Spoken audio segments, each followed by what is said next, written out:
This episode of the Busted Wide Open podcast is brought to you by Blueberry.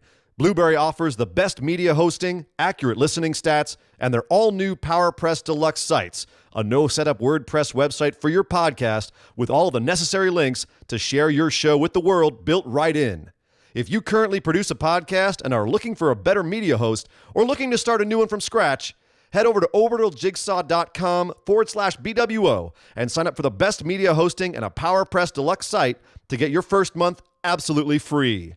That's orbitaljigsaw.com/BWO, or just use the promo code BWO at checkout for your first month free. And with that said, enjoy the show. This is the limitless Keith Lee, and I'm here to ask you to stop what you're doing, take just one moment, and bask in the glory of the Busted Wide Open podcast.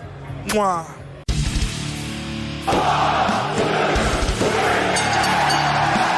You're listening to the Busted Wide Open podcast, dropping the elbow on the hottest topics in sports entertainment and the world of professional wrestling. With your hosts, Nick Howell and Sir Ian Dangerous. Coming to you from the Orbital Jigsaw Network Arena in sunny Southern California.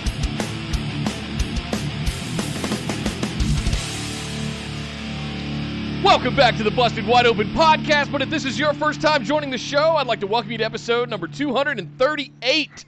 My name is Nick Howell. And still furious at Bray Wyatt's heel turn, I am Sir Ian Dangerous. You know the heel turn I'm talking about, right, Nick? The one where he claims to be able to raise the dead, but he brings back a useless swamp wizard instead of bringing back David Bowie, Prince, or Mr. Perfect. It's nonsense, and I won't stand for it. Welcome to the show, everybody. That's right. We are here to talk about the Graps this week. Here on Busted Wide Open, we've got AEW to run down, NXT, and Smackdown had a major debut on it. If you know what I'm talking about, you know what I'm talking about. If you don't, we'll tell you about it because that's what we do here on this show. That is our purpose in life, Nick. But unfortunately, before we get to that purpose, we do have a little bit of housekeeping to get through, and then we can talk about all of the Graps.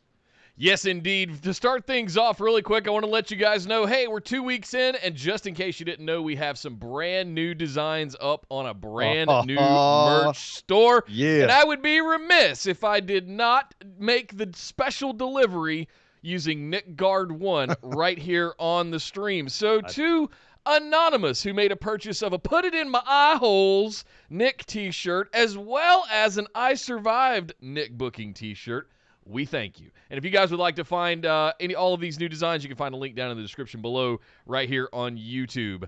But yes, guys, come over and join us in our Discord community. You'll find that link as well. All of these links down in the description below. But Discord is the place to be. We do have live chats all throughout the week. All kinds of good stuff happening over there, so make sure you get into the community. We're also over on Facebook in our discussion group, Twitter and Instagram. I'm rusty today. Twitter and Instagram at BWO Podcast, and we stream live here. Man, you haven't done this in a whole like 3 days. It's I know it can be tough. Yeah, it's been a rough 48 hours. We stream live here on YouTube at youtube.com/bustedwideopen. Make sure you subscribe to the channel. Welcome to all of the new subscribers that have shown up and are liking our BWO daily videos, where we're doing our newsy type news stuff every single day, Monday through Friday. So around 5 p.m. Eastern every day, you're going to get an alert if you got your notifications turned on and you got your subscribe button slammed. So make sure you got all of that done, because we do live stream as well every Tuesday at 8 p.m. Eastern, and today, Saturday at 3 p.m. Eastern. And we even do our special bonus episode called the Patron Mailbag immediately after this show, where we answer questions from our patrons. So to get into that, you have to head over to patreon.com/BWO. Sign up for just that $5 tier, and every single week, every month, you can send your questions in that we will answer here live on the tubes of you. To clarify, the show is for everybody. The questions are for patrons. Yeah. Patrons ask questions. Everyone listens to the show, and it's wonderful all around. Was that not clear? I'm sorry. I don't know. Just making sure. I'm doubling down, Nick. Double tap. It's not a special thing to the head, you can only listen to it unless you're a patron. It's for everybody. No, it's for everybody. Yeah, it's for everybody. Yes, bags for everybody. I think I got everything there. Yeah, so. just make sure you're subscribed to the YouTube channel. We're kind of doing almost everything over here at this point. But yes, we have the podcast can be found anywhere you listen to podcasts. BWOpodcast.com. All of these links can be found over there, or if you're here on YouTube, down in the description below. But Ian, we got a lot of really good graps that happed this week, so we're gonna head over and kick things off with All Elite Wrestling.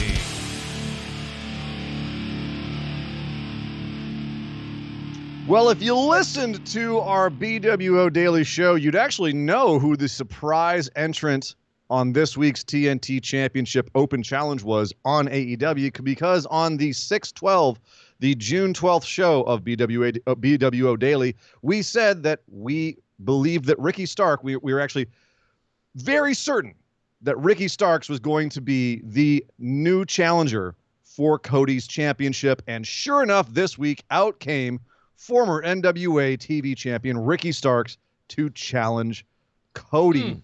Arn presented it as a sort of thing where if Cody could top him, maybe he could handle Jake Hager, but he's got to hone his skills against someone who's young and hungry, someone who's like a dark reflection of Cody, if you will, someone else who's got the grit.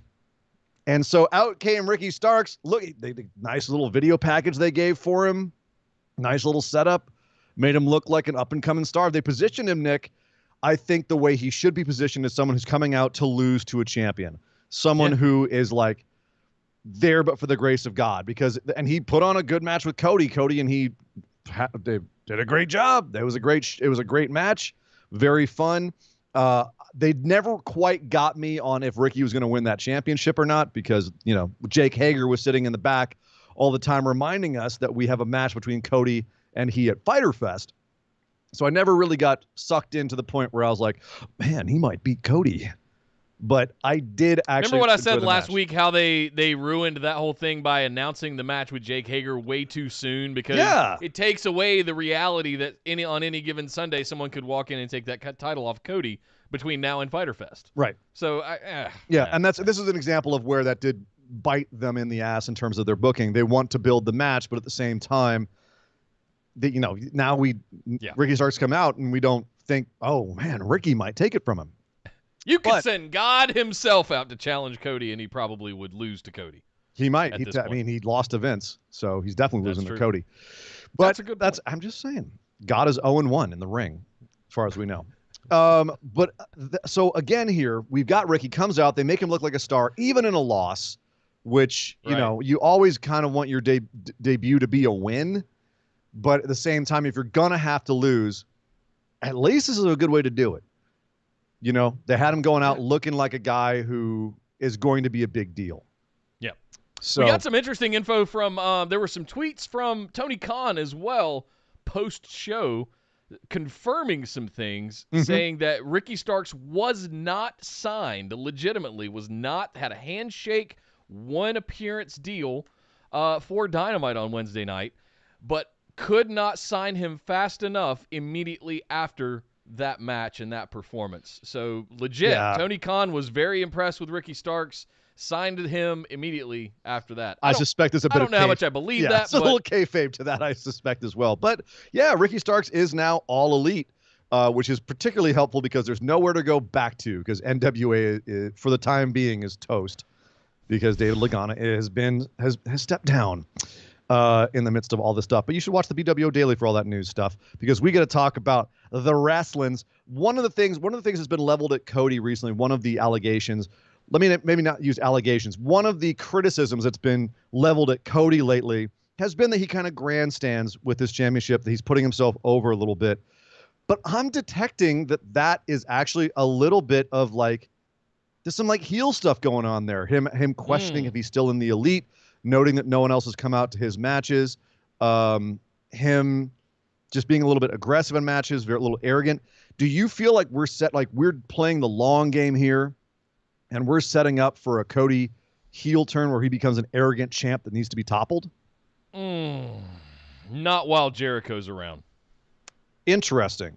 I feel like while Jericho's around and in the role he is, You can't have two of those sort of megalomaniac type of heel dynamics going on. We've already got MJF too.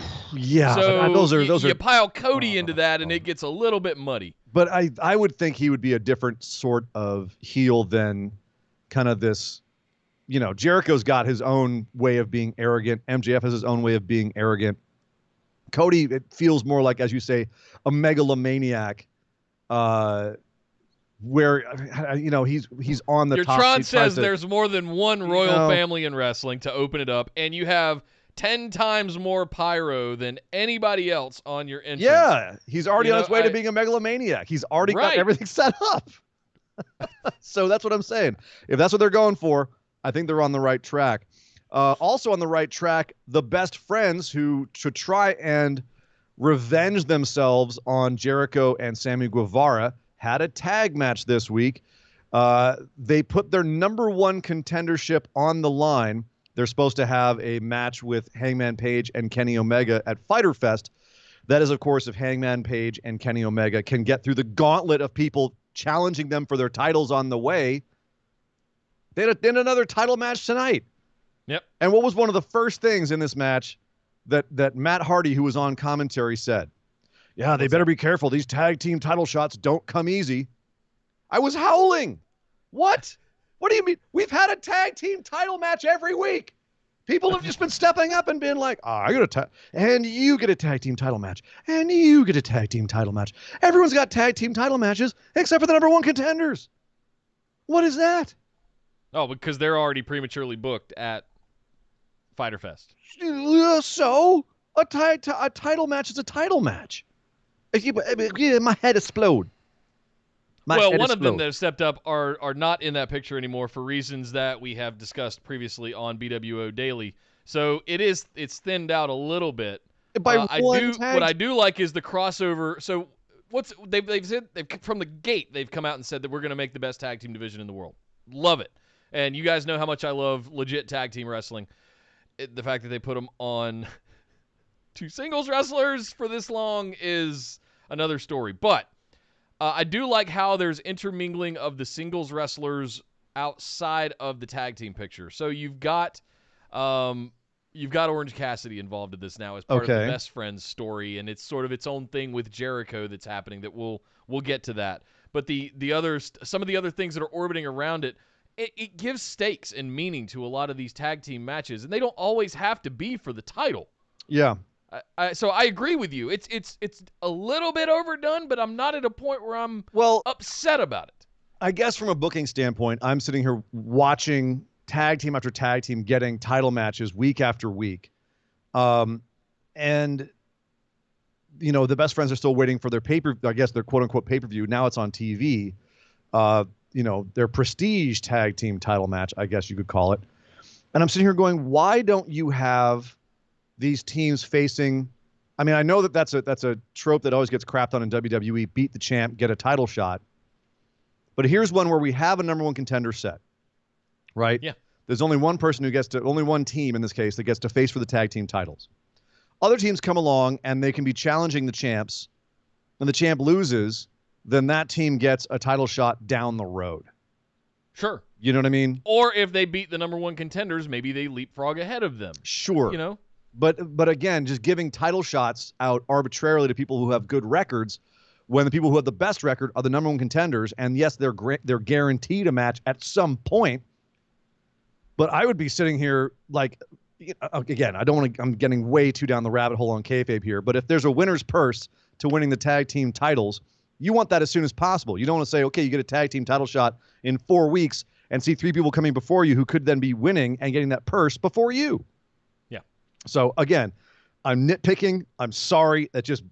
Of all the things on AEW this week, I was sitting there screaming at my TV like a child, and I'm sorry I marked out on it. I'm sorry. I just did, because this match was actually great, and I loved it. And I love the fact that the whole thing was to avenge Orange Cassidy, who got beaten down and bloodied last week by Jericho and Sammy Guevara, and this match went back and forth. The baseball bat came out. It was Floyd. It all was crazy. And then at the end, the ending came when one of the camera guys tripped up Sammy Guevara in the middle of him looking like he was going to finish off Trent. Trent grabs him, drives him down, wins 1, 2, 3.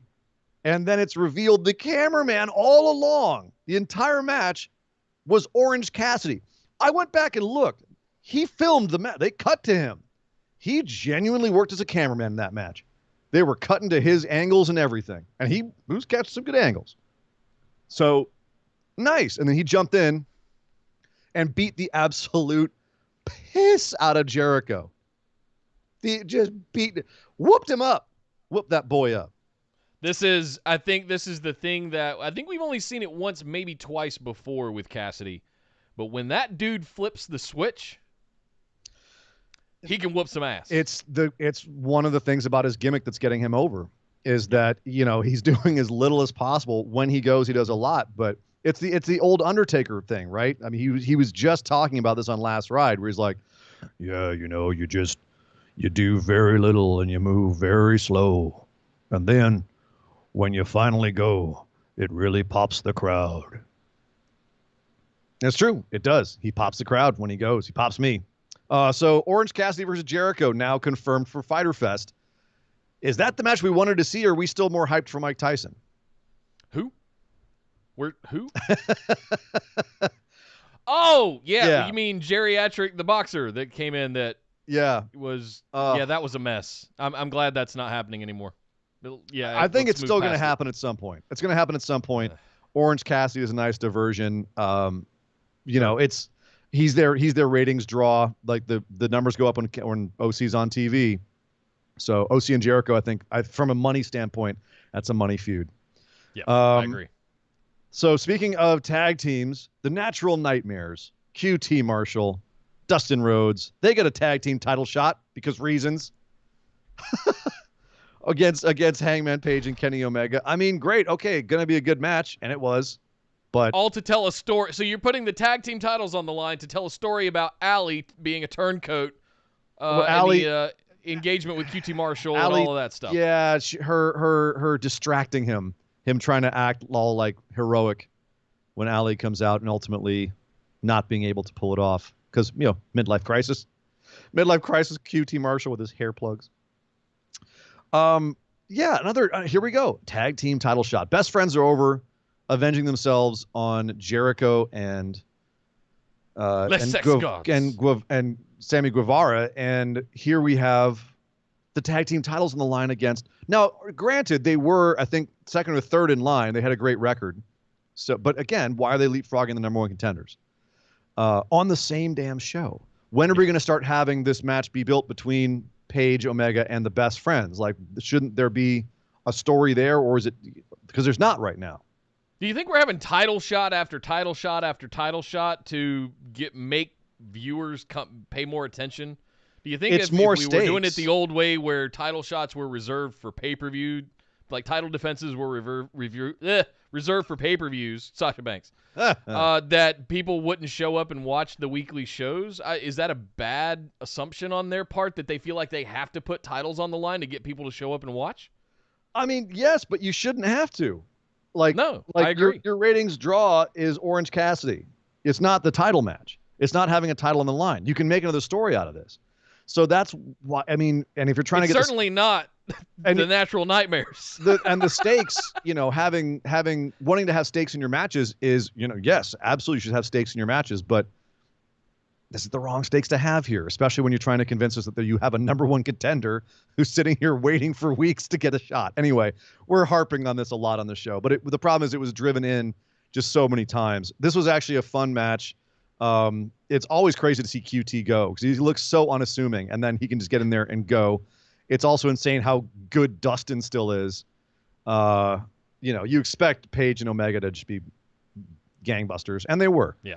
So, I loved seeing Dustin and Kenny Omega start that match off in a good old high five hand slap at the beginning of it, and they were just going. Yeah, and you know what? Honestly, like there's something else to be said for how much they're now pushing people to Dark. They have to AEW Dark, the show. They have the little ticker at the bottom saying who won and who lost on Dark. A lot of the stuff on this show, they say, hey, if you watched Dark, you'd know what was going on here. And I remember when they first started, we were saying, I feel like a lot of the plot is happening elsewhere on YouTube, on Dark, and they're not saying anything about it. They're not telling you. Now they're telling you. Now they're saying, hey, we have another show. We've got YouTube going on. There's lots more to be watching, and you could be keeping up on all this if you watch that. Mwah! Brilliant. Drive people to other shows. WWE, make main event worth watching by having plot happen there. You know what I mean? If you want to get ratings up for your other shows, have storyline run through them. And that there's it's called FOMO. You get people to go over there and watch your show. So, it worked for me. I already watch 8 to 10 hours of WWE programming a week. I don't know that I could have any more hours left in my week to watch any more, frankly. Well, if they can't accomplish what they need to accomplish in 8 to 10 hours of TV every week. But the thing is, when you have rosters this big, you've got more room to do stuff. They're doing stuff on AEW Dark that they don't have time for on Dynamite. They're doing, they could have stuff on Main Event. They already do. There's the whole Cedric and Ricochet story going on Main Event right now. Bianca Belair's down there. They're doing stuff there they don't have any room for in the other shows. 205 Live, there's a whole bunch of plot going on there that they don't have time for in the other shows. So could they be doing more with it? Yeah, because the plot's very thin for those. They don't run through the main shows. But my point is they've got enough to work with.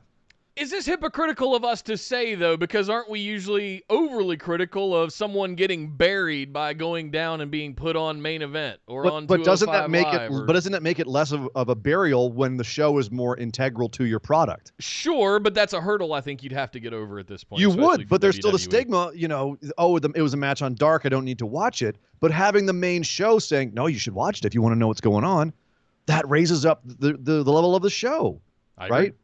I agree. You can't say NXT is equal to the other two brands unless you treat it that way. Yep.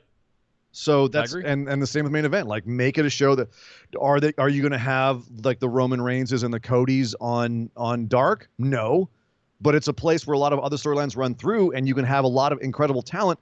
Both of their rosters are stacked. Ricochet and Cedric Alexander and Bianca Belair are on Main Event. Are you kidding? Like, if that's your, tertiary, quaternary show, like if that's down the pike and you're having that level of talent on that show, you have a talented roster. Good Lord. Yeah. All right, so let's talk about the rest of the tag division while we're talking about tag division. We had the main event. We had the tag team title match, which were not the same thing. But then we had the Young Bucks finally having a match on TV versus the Super Bad Squad. Of course, that's Kip Sabian, Penelope Ford, and Jimmy Havoc. Probably the last time we're going to see Jimmy Havoc in a while. He has been sent to rehab and counseling. AEW they said that they're still thinking about what his status with the company is going to be, but it will. They said it's contingent on how he does in rehab and therapy. So, yes, fingers crossed for Jimmy. Obviously, some bad stuff came out about him this week. Hopefully, he can exorcise the demons and come back, because damn, he was entertaining in this match.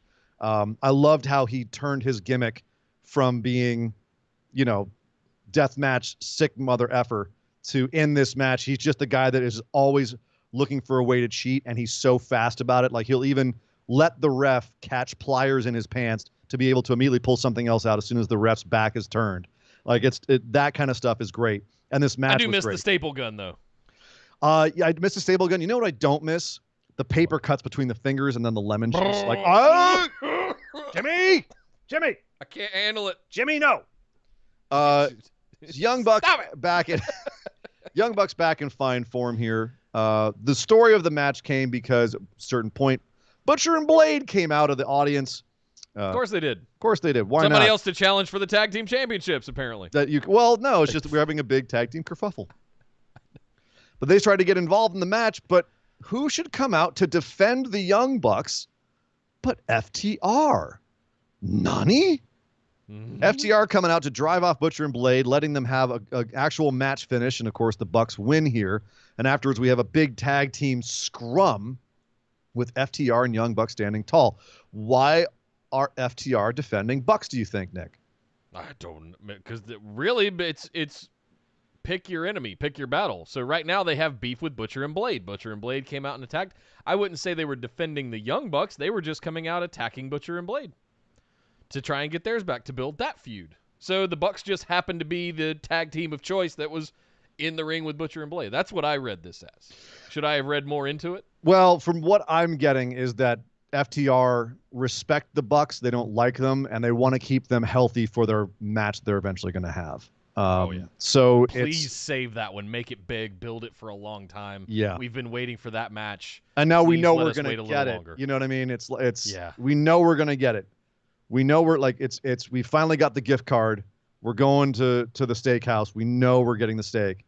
Yes. I don't want it right away. I want to savor that anticipation. Yes. Steak butter. So, all right. So, okay, fine. The rest of the tag team division, we didn't see Private Party get involved in this, but that's pretty much the rest of the tag team division is all kind of jumbled up here. Is it too much chaos, or is this just their way of saying, hey, remember how we said we were going to have an amazing tag division? There you go. That's what I'm taking it as. Sure. Yeah. Well, and they're not entirely wrong. I would watch any of these tag teams have a match, and it would probably be a badass match. Nick, It's that time of the show where we need to. Speaking of steak.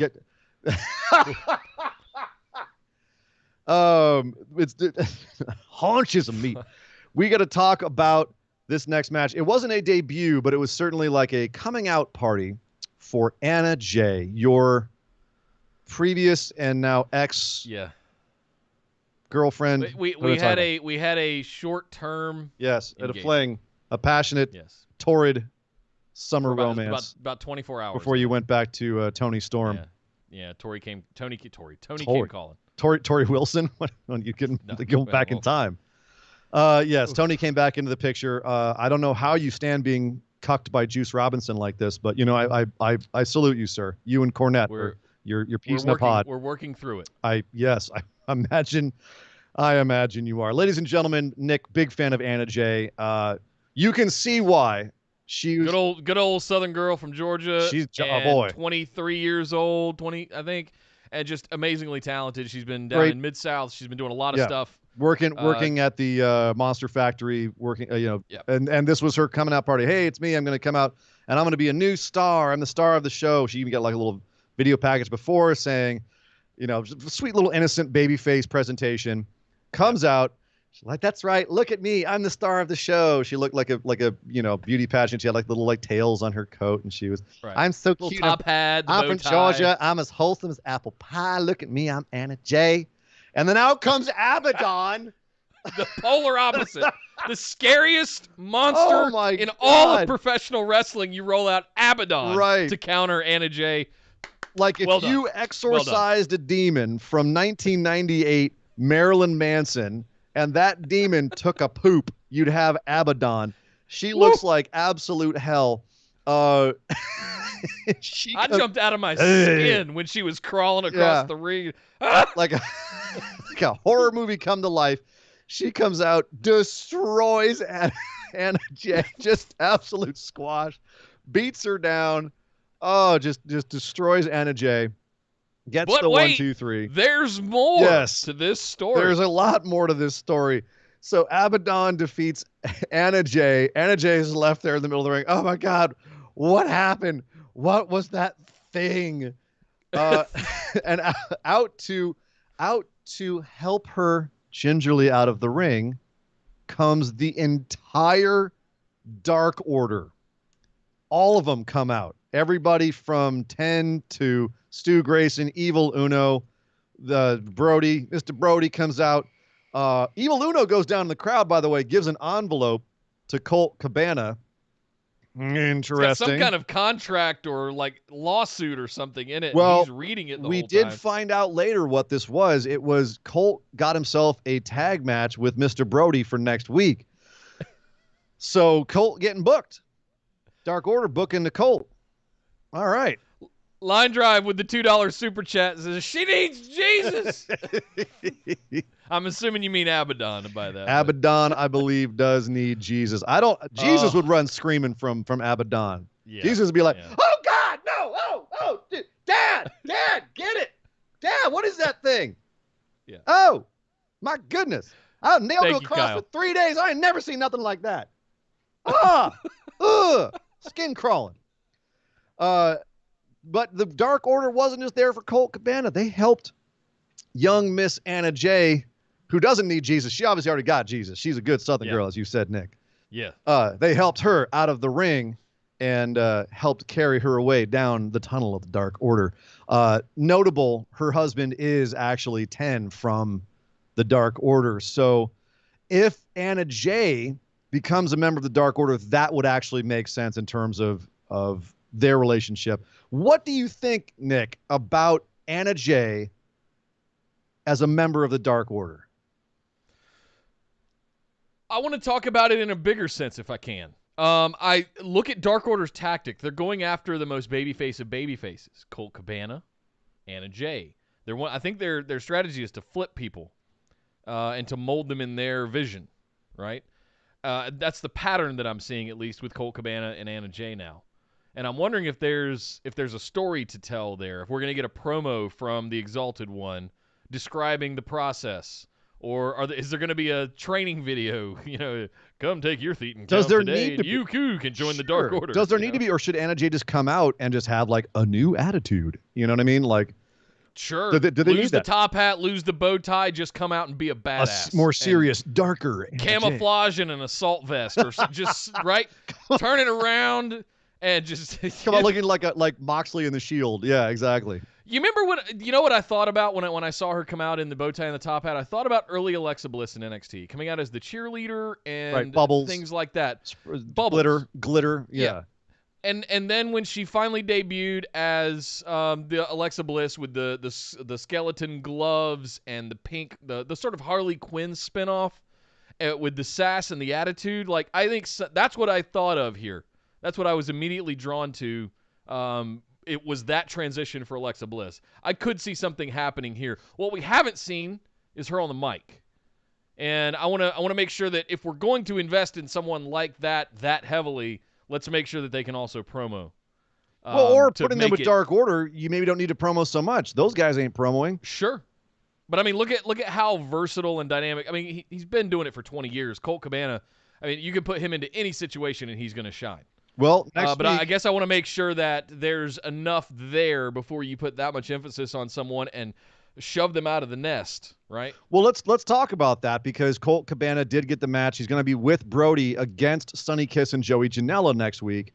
Do they need? I mean, I personally feel like Dark Order needs to get a win. They need a big win. They need a couple of wins, because they have been nothing but losers since the beginning. From the top down, even, Brody's losing here. Yeah. They need a win. If they can convert someone like Colt Cabana, that to me shows that they're legit. Yep. If they can't convert Colt, just kill the whole gimmick. Kill the angle. The Dark Order are done. I'm scared the Colt Cabana thing is going to go the way of Christopher Daniels, how we all thought he was going to be the Exalted One potentially. Or turn or whatever. And he was going to turn around, yeah. So that's what I'm really concerned. I want to see what happens. I think the reinfusion of Evil Uno and Stu Grayson, them being back, is okay. It opens this up into a bigger thing again, and I'm ready to take a step back and take my hands off the wheel and let's see what they do with it, because we're recruiting Colt Cabana. We're now recruiting Anna Jayy. Stu Grayson and Evil Uno are back. We've got 10 established. We've got the other minions around. There's a lot going on with Dark Order, and I kind of want to just let it unfold. Agreed. There's a lot of story going on here, and that's great. Good. Keep me invested in what's happening next. But they've got to land this plane with the Dark Order. They've got to make them seem like a threat. And right now, the threat is just numbers. We don't actually believe that they're a threat in the ring, and they need to be. A threat in the ring, like Billy Gunn, who looked like an absolute mammoth next to MJF in their match. Luckily, that was kind of the story of the whole thing. Was MJF, did he bite off more than he can chew? Like, yeah, Billy's not a spring chicken, but the dude still looks like $1 million and can go. And a lot of MJF's offense just bounced right off of him. And so it became a story of all the underhanded ways that MJF could try to get one over on this bigger guy. And as the commentary said in this, like, he's going to have to face bigger guys as his career goes on. How does he fare against them? Well, this showed you. The only interference he even had from big old Wardlow, who was ringside, was Wardlow threw him the ring at one point, so he had a loaded punch, which is what he ultimately took Billy out with. But he was chop blocking him. He was, he was running away from him to try to get like an advantage the entire match. What did you think about how this looked for MJF in terms of how he could play it in the future if he has to face bigger guys? I mean, we've said it before here on the show. It's worth restating. It really puts into perspective how big the roster was in the Attitude Era. Think about it. Billy Gunn was like an average size guy. Oh yeah, he was like slightly taller than everyone else in DX. He like everybody was bigger than him mostly, right? Like Road Dogg, I thought was my size. He's not. Road Dogg's huge. No, Road Dogg's massive. Triple H is massive. Yeah. So that really just shone through for me this week with him standing next to MJF. Triple H is 6'4", and he was the average sized guy in DX, man. Right. Oh, good Lord. Yeah, we didn't realize so that how was the big one Billy thing was. that stood out. I think this was a fantastic exhibition of how versatile MJF could be. Let him be the chicken shit heel that can. Well, he's not really chicken shit. He stood right up to his face, knowing that he had Wardlow getting his back. And I love the way MJ acts, and he'll backpedal, and Billy Gunn's just standing there, and he bumps into him and turns around and hits him with the ring. I think this showed a good side of MJF that he will do whatever it takes. I don't know what the plan is for MJF at this point. We've moved past Cody. I've speculated that I think he could be next in line for the AEW championship. Yep. There's some slight hints of that I'm picking up, but I don't know. Right now it feels a little bit like we're just having fun. This is an accidental thing that happened during an interview, so they had a match because MJF talked shit about his son. There was no meaning to this. Holy crap. By the way, both of Billy's sons look like if they molded together, they might make up one Billy Gunn. Right. Like both his sons look almost exactly like him, but like mini versions, and one's smaller than the other one. So it's like, it's almost like those Russian nesting dolls. Like if you put one in front of inside the other one, crack one open, you can put it inside the other one. But yes, I agree. This match did feel kind of like a little bit of wheel spinning for MJF. We're not sure what his next plan is. He's now just feuding with legends, which is fine. Let him. I mean, honestly, having him feud with legends and win is actually a good thing for building his heel character. But they definitely did find a direction for him at some point. I agree. They did find a direction for Wardlow. Wardlow and MJF got into it with Jurassic Express ringside after the match. So next week, we're finally getting it, Nick. We're getting it. Not even on pay-per-view. Luchasaurus and Wardlow in a lumberjack match. Oh. Put it in my eye holes. Oh, yes. Yes. So much yes. So much yes. I can't wait for that next week. Why wouldn't you do this at Fyter Fest? Too big. Come on, guys. It's too big for Fyter Fest, Nick. It's too big. Right. It's too big. They're going to need an hour and a half to sort out their differences. It's going to be 3/4 of Dynamite. Luchasaurus and Wardlow going Broadway in a lumberjack match. Oh, I love that. Hoss fight. You know what else? Damn right, Jonathan. Put it in my eye holes. Yeah. Big Swole and Britt Baker. Britt Baker had her Jeep, her Rolls Royce, as she calls it, with her wheelchair strapped in the back. Right near the announcing booth, she had this little like pulley thing where she would write notes and put them on a pulley with a clothespin and put them up wheel them up to Tony Schiavone, who would then be like, Dr. Britt Baker. We've just gotten a note from Dr. Britt Baker. Like breaking in like Walter Cronkite. Oh my God. You talk about finding creative ways to keep yourself relevant and just like think, okay, what could I do to like still be part of the show? Holy crap. This is if I think of all the times that wrestlers get injured and they're not on shows. They disappear. Yeah. And I look at this and go, they are making her stay so relevant. She's helping herself stay so relevant on the show. She's adding a whole other layer where you feel like when you go to Daly's place, there's an environment and there's all these little miniature stories going on ringside. There's stories going on in the crowd. You've got Britt Baker over here passing notes to Tony Schiavone. There's people sitting down up at commentary, and there's all kinds of things going on in the backstage area. There's a beautiful sunset. Like, it feels like you're stepping into a world, a lived-in world. And it's stuff like this that helps it be lived in, including the fact that at one point, her assistant, Britt Baker's assistant, Reba. Rebel? Reba. I'm not sure which one is we which don't even anymore. know anymore. She doesn't know. We don't know. Rebel takes off, and Britt finally says to Tony Schiavone that he has broken the bro code, and they're taking a friend timeout. And then she goes, "Reba, get me out of here." And we pan up, and it's like the Undertaker coming in the front of the limo. He's like, "Where to?" And we go up to Big Swole, and Big Swole, like, "I'll take you someplace. Yeah. We going someplace now." And she peels out of there, and Britt Baker's like, "Oh God, no!" I've said it before in recent months. I'm very high on Big Swole. I hope they've got a big plan for her. They seem to. It's just fantastic. They've got her getting doing her stuff involved with this, with Britt Baker, and the previously when we were doing the interviews with Schiavone and the antics surrounding all of that. Now they're reviving that. Yes. Yes, absolutely. They had the dash cam looking back at Big Swole. She's driving away. She's just sitting there talking shit as she's driving away. I'll take you somewhere, bitch. Let's go. Come on. Just constantly. Just jaw jacket. I loved it. The next time we see Britt Baker, Reba finds her in a trash dumpster outside. She's just in a trash dumpster. Banana peels on her head. Dirt all over her face, makeup smeared. Like, where were you? Where Bravo. were you? All involved. Bravo. Oh my God. Now, what I want to put in your eye holes or in your head as a bug, Chris Statlander is injured.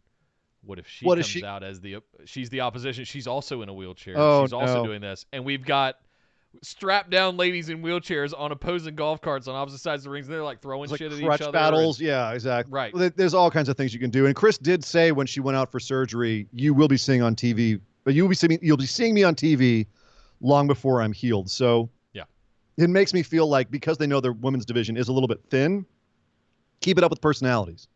Yep. And you're seeing here where someone who is injured, who's got a big personality, is helping somebody who isn't injured and is still working but doesn't have a real program going on in Big Swole, but who also has a big personality. And now at the end, Britt Baker's like, "I'm going to kill Big Swole," so we can have a feud and not have a match here because of what they've built. And it's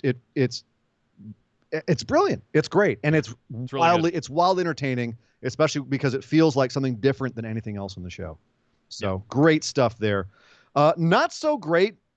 The AEW heavyweight title picture. We had a couple. Before we go, I gotta do another $2 super chat from Kyle. Says, "Buckle up, Teddy." Exactly. Thank you, Kyle. Exactly. Oh man, I such good stuff. Okay, Jon Moxley, Brian Cage, and Taz. More promos. Mm-hmm. Taz and Cage out by an overpass. Taz getting pissed off because Moxley is stealing his gimmick and saying he's the most miserable guy in the world. Miserable son of a bitch. And then he and Cage go run off to drink some whey protein or something because that's what body guys do. And I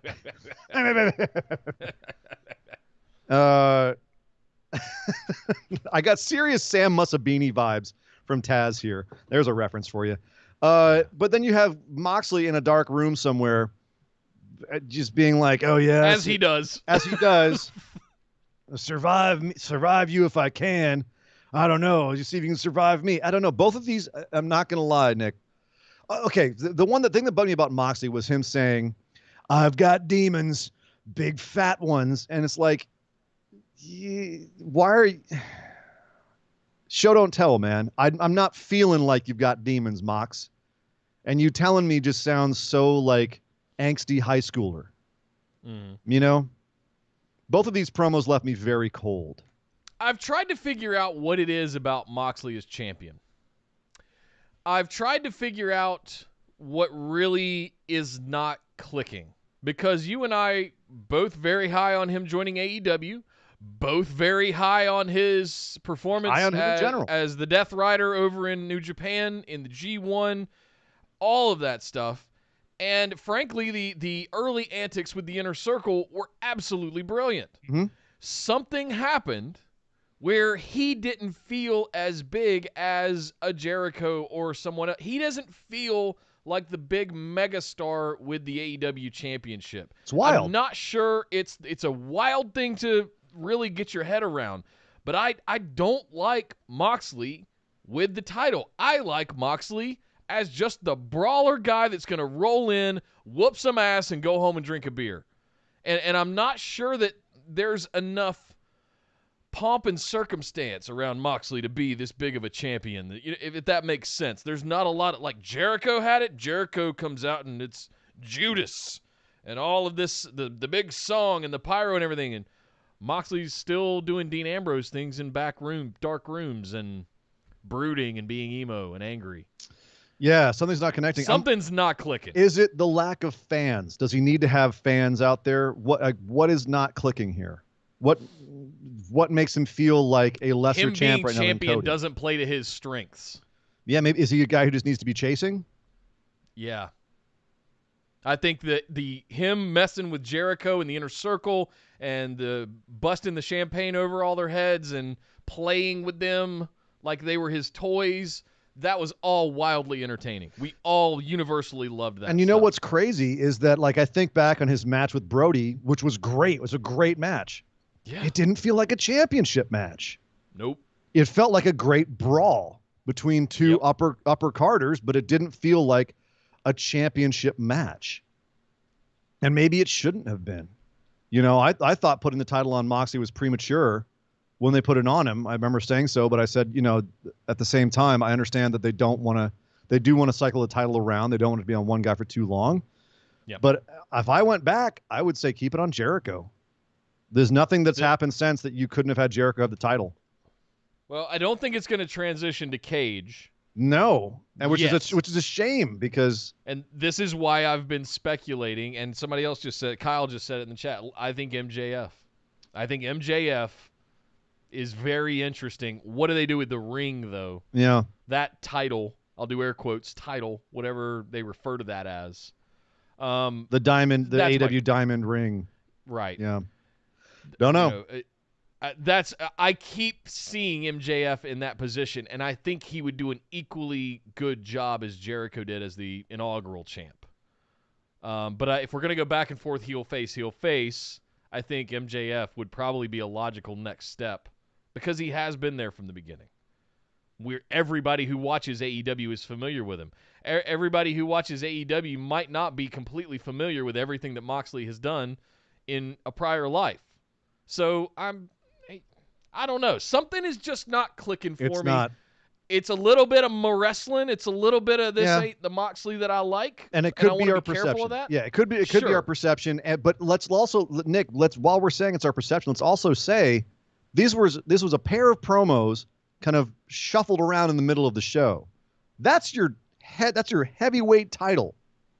Your TNT title is being defended every week on the show in banger matches. And your heavyweight championship has two throwaway segments, with one of them being your champion hiding in a closet and talking about my demons. So when Jericho was AEW champion, he either opened or closed the show. He came out and started the inner circle. He built a faction around himself. He created champagne. He made all these catchphrases. All of this kind of stuff was going on. It was an event when Jericho showed up as champion. And yes, I he haven't had seen a crowd. that out of Moxley. Yes, Jericho had a crowd. I don't know that that's relevant. But honestly. I was just going to say, but yeah, Jericho still feels more important than Moxley now, and he doesn't have a title, and there's no even crowd. Today, yeah, he's got a bat, and it feels more important than Moxley with the championship. I'd say Cody feels more important than Moxley right now too. So people making it that so way. People don't go, well, it's Jericho, he's the GOAT. I'm like, okay, well, Cody feels more important right now. So Nick Guard 1, this just in, has just made another delivery to Yardy. I believe that's our Yardy DeWannamaker from over on the other side of the pond for a Put It In My Eye Holes Nick t-shirt. Oh my goodness. Thank you very much, Yardy. Very cool. Thank you, sir. Well, Nick, awesome. that's a great way to actually say that does it for AEW. Nick Guard 1 closing down AEW and sending us over to talk about some WWE. I'm talking about NXT. Oop, I pushed the wrong button. Well, let's try it again. Play. Something is broken, I guess. Okay. Take it. Hang on 1 second. There, I'll just do the music for it. Yeah. Oh, that's what broke. Hang on 1 second, guys. We got a little technical difficulty here. Just bear with me. What did you do, Nick? All right, do that again, if you don't mind. I don't mind at all, because we're going to head over and talk about NXT.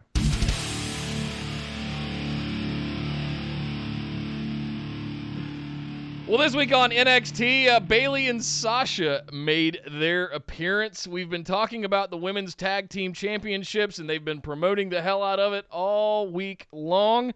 Lots of stuff has been happening with regards to the Women's Tag Team Championships recently. So we've been getting the promotions that they were going to defend their titles against the team of Tegan Nox and Shotzi Blackheart. Ian, I'm curious to hear what you thought about this first, because I wanted more out of it. Really? I got exactly what I thought I was going to get out of it. An entertaining match that showed off all the 4 women, made Tegan and Shotzi look great, frankly, because there is the perception that Bayley and Sasha are on a certain level, and if it weren't for a little bit of skullduggery at the end with Bayley running into the ring. By the way, can I just throw it out here that Shotzi Blackheart had Sasha Banks in a cattle mutilation submission hold? Tasty. Tasty. That was pretty. But then to have Bayley run in, distract the ref with a chair, ref takes the chair, Bayley flips him over so it turns it around into a Banks statement so that Sasha can lock that in. And then it was so quick, by the way, all this happened very quickly. And then Sasha's able to tap out Shotzi in the Banks statement. I mean, they made the finish look as though Shotzi and Tegan had a chance. And they were up on the level of Bayley and Sasha. Just Bayley and Sasha are just better at playing the game, if you will. I thought it made everyone look good. I thought Bayley and Sasha looked great. I thought Tegan and Shotzi looked great. I enjoyed it for what it was. It didn't need to be a 30-minute, just absolute, it didn't need to be the greatest match ever. Again, it just needed to be a good tag match, and that's what it was. It was fair. It was good. It was good. It was fine. What did you want? What it really comes down to is I'm bored with Bayley and Sasha. Oh, come on now. They've been getting better and better every week. I think you're getting more and more numb, and your standards are coming down every week. How dare you, sir? I'm bored. They were on commentary. We'll talk about that later. All night on SmackDown, and I'm just bored. Wow, I'm bored with them. I don't find them entertaining. The match, the work is absolutely fine. We know that they've got it in them. I have zero problems with that. And yes, this match in the ring was absolutely fine. I even liked the end and the finish where I think it was actually Tegan that stopped Bayley with the chair and yanked it out of her hands, and then somehow it got kicked or thrown. It was or a something. there was a whole bunch. It was a kerfuffle. Whole bunch of kerfufflery at the end there for sure. But again, but I feel, Nick, this is the kind of match Bayley and Sasha should be going around and having. Go around, show off younger talent. Have interesting matches that you normally wouldn't see on the main roster, or have matches you would see on the main roster, but have them be well worked and interesting. Yeah. Great. This is what we wanted out of the women's tag team division, isn't it? Yeah. So yeah. I'd just like somebody else besides Bayley and Sasha to be taken seriously. I think it's a great look for them. I think it enables them to show off their talents here, both of them together, not having, Bayley be the center of attention. When I think that by herself, Bayley is by herself. I'm done with Bayley, but her and Sasha together, that dynamic has become really fun. Where Bayley's just the loudmouth, just scream at the top of her lungs, so obnoxious heel, and Sasha's kind of the more calm, mellow, just completely arrogant, snarky mean girl kind of heel. I'm scared we're starting to tread into Charlotte territory a little bit, though. We'll get to that. That's what's got me. Wait. What's Charlotte territory about them? The fact, as the women's tag team, I'm seeing them all the time, and now they're even coming down to NXT. I understand why, but I'm scared we're not there. I'm not saying we're there yet. I'm saying I'm scared we're going to go there. Yeah. And we're going to have Bayley and Sasha all shows all the time defending the WWE Women's Tag Team Championships. And it's the Bayley and Sasha show. Every single show. That's what I'm scared we're going to go towards. It's already kind of starting to happen, but here's the thing. Because it's going to happen this week. They're going to have been on SmackDown. They were on NXT, then they were on SmackDown. Then they'll be on Monday Night Raw, and then they will not be on NXT, but they'll be on SmackDown next week. So there's still going to be a lot of places. But it's because they're the women's tag champs and they need to defend those titles across all brands. Whereas Charlotte having the NXT title, she was promoting stuff she was doing in NXT on the main roster shows, and there was no other reason for her to be there. Yeah. So yeah, I wanted to save the question of if Bayley and Sasha were becoming Charlottized a little bit, but I don't think we're there yet because it still feels novel that they're defending the women's tag team championships. And we're genuinely getting people that we wouldn't otherwise see against them in it. So that Charlotte has set the appearance bar very high. They've got a long way to go to get to Charlotte level. But what I'm scared of is we are creeping towards that, and you just push the gas pedal by having them come down to NXT. Okay. For the right reasons. I want to be clear about that. I love the fact that they're defending the titles across all brands, but let's be careful. Nikki got a big old butt. What? I said you got a big old butt. You said butt. You had a big butt there in the middle of your sentence. Come on, what do you think? I thought you said Nikki got a big old butt. I mean, you did. Who? What? You. Oh, I don't. In the middle of your sentence. Oh, okay, yes I do. Kyle, I'm gonna get out of that one. Where's Kyle your with mind a $5 super chat says Fatal 4-Way at Extreme Rules for the women's tag titles. I honestly like what Bayley and Sasha are doing, and unlike Charlotte, doesn't feel overexposed. Agreed. You thought I was talking about Anna Jay. Agreed, but yet. Yes. So far, I can feel you, Nick. Where at some point it could get that way, but I ain't mad at it so far. And I personally, obviously we disagree on this one, but I think that their heel work is getting better, and they're becoming more entertaining. But maybe that's just me. I do like the fact that at the end of this match, while they were celebrating, Bayley and Sasha got blindsided by Io Shirai, who came in and whooped both their asses, kicked them out of the ring, sent them scrambling, held up her title and said, "This is my NXT," because I thought that sent the signal that yes, you can be main roster, but NXT can still kick your ass. Like, if I'm trying to think how best to phrase this, basically, they're still strong at NXT. Just because you've come in feeling like a bigger deal because you're on the main roster, you're leaving the show getting your butt kicked by NXT as a way to even the perception. Does that make sense? Yeah. I would have totally loved to have seen that cattle mutilation surprise the hell out of Bayley and Sasha, and they lose the titles here. To me, that amplifies things in a bigger way than just, Bayley they squeak one out again, and there's a beatdown after the match, and yeah. You know what? We know that it seems to be going towards a Bayley and Sasha split up at some point. They're just taking their damn sweet time with it.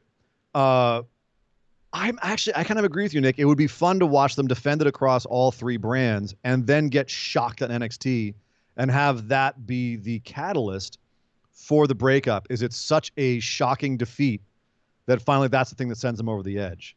And the two of them have such history in NXT, right? Yeah. I mean, I think that would be apropos for that to be the venue that happens. And it'd be cool to get those championship titles on that massive, talented NXT women's division, and it would help give NXT some rub at a time when they're continuing to lose in the ratings to AEW. So, yeah, there's a lot to be said for it. Kyle coming back in the chat. Oh, damn.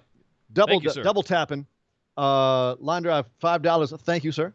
Said, Io's run-in felt weird. Her character never struck me as a, quote, defender of the brand like Rhea Ripley comfortably felt like. Io is Io, the badass. Agreed. But this is Champ Io. We haven't seen what Champ Io is yet. So they've got me intrigued now. Is Io now all of a sudden an NXT loyalist now that she's the champ? Maybe. She didn't come out with any help. You know, it wasn't like the whole locker room cleared out. It's like, yeah, Io, we're with you because you're for NXT. It could still Io just being the badass, you know, but she's the pit bull that runs out and be like, get out of my yard. Right. Don't care who you are. Right. Yeah, you know, it could have been a face, it could have been a heel. She's going to come down and defend her yard. So, I wasn't mad at it. I wasn't mad at it. And like I said, I thought it sent a good signal to people who were main roster fans who were watching the show. Don't mess with NXT. So that's right. I didn't mind it. We had another title match on the show. Imperium defended their tag team titles against Breezango. Emporium. Yeah. Breezango came out with a nice, fun new entrance where they mocked Imperium. The Imperium entrance instead said Emporium. And instead of Fabian Eichner, we had Fabio.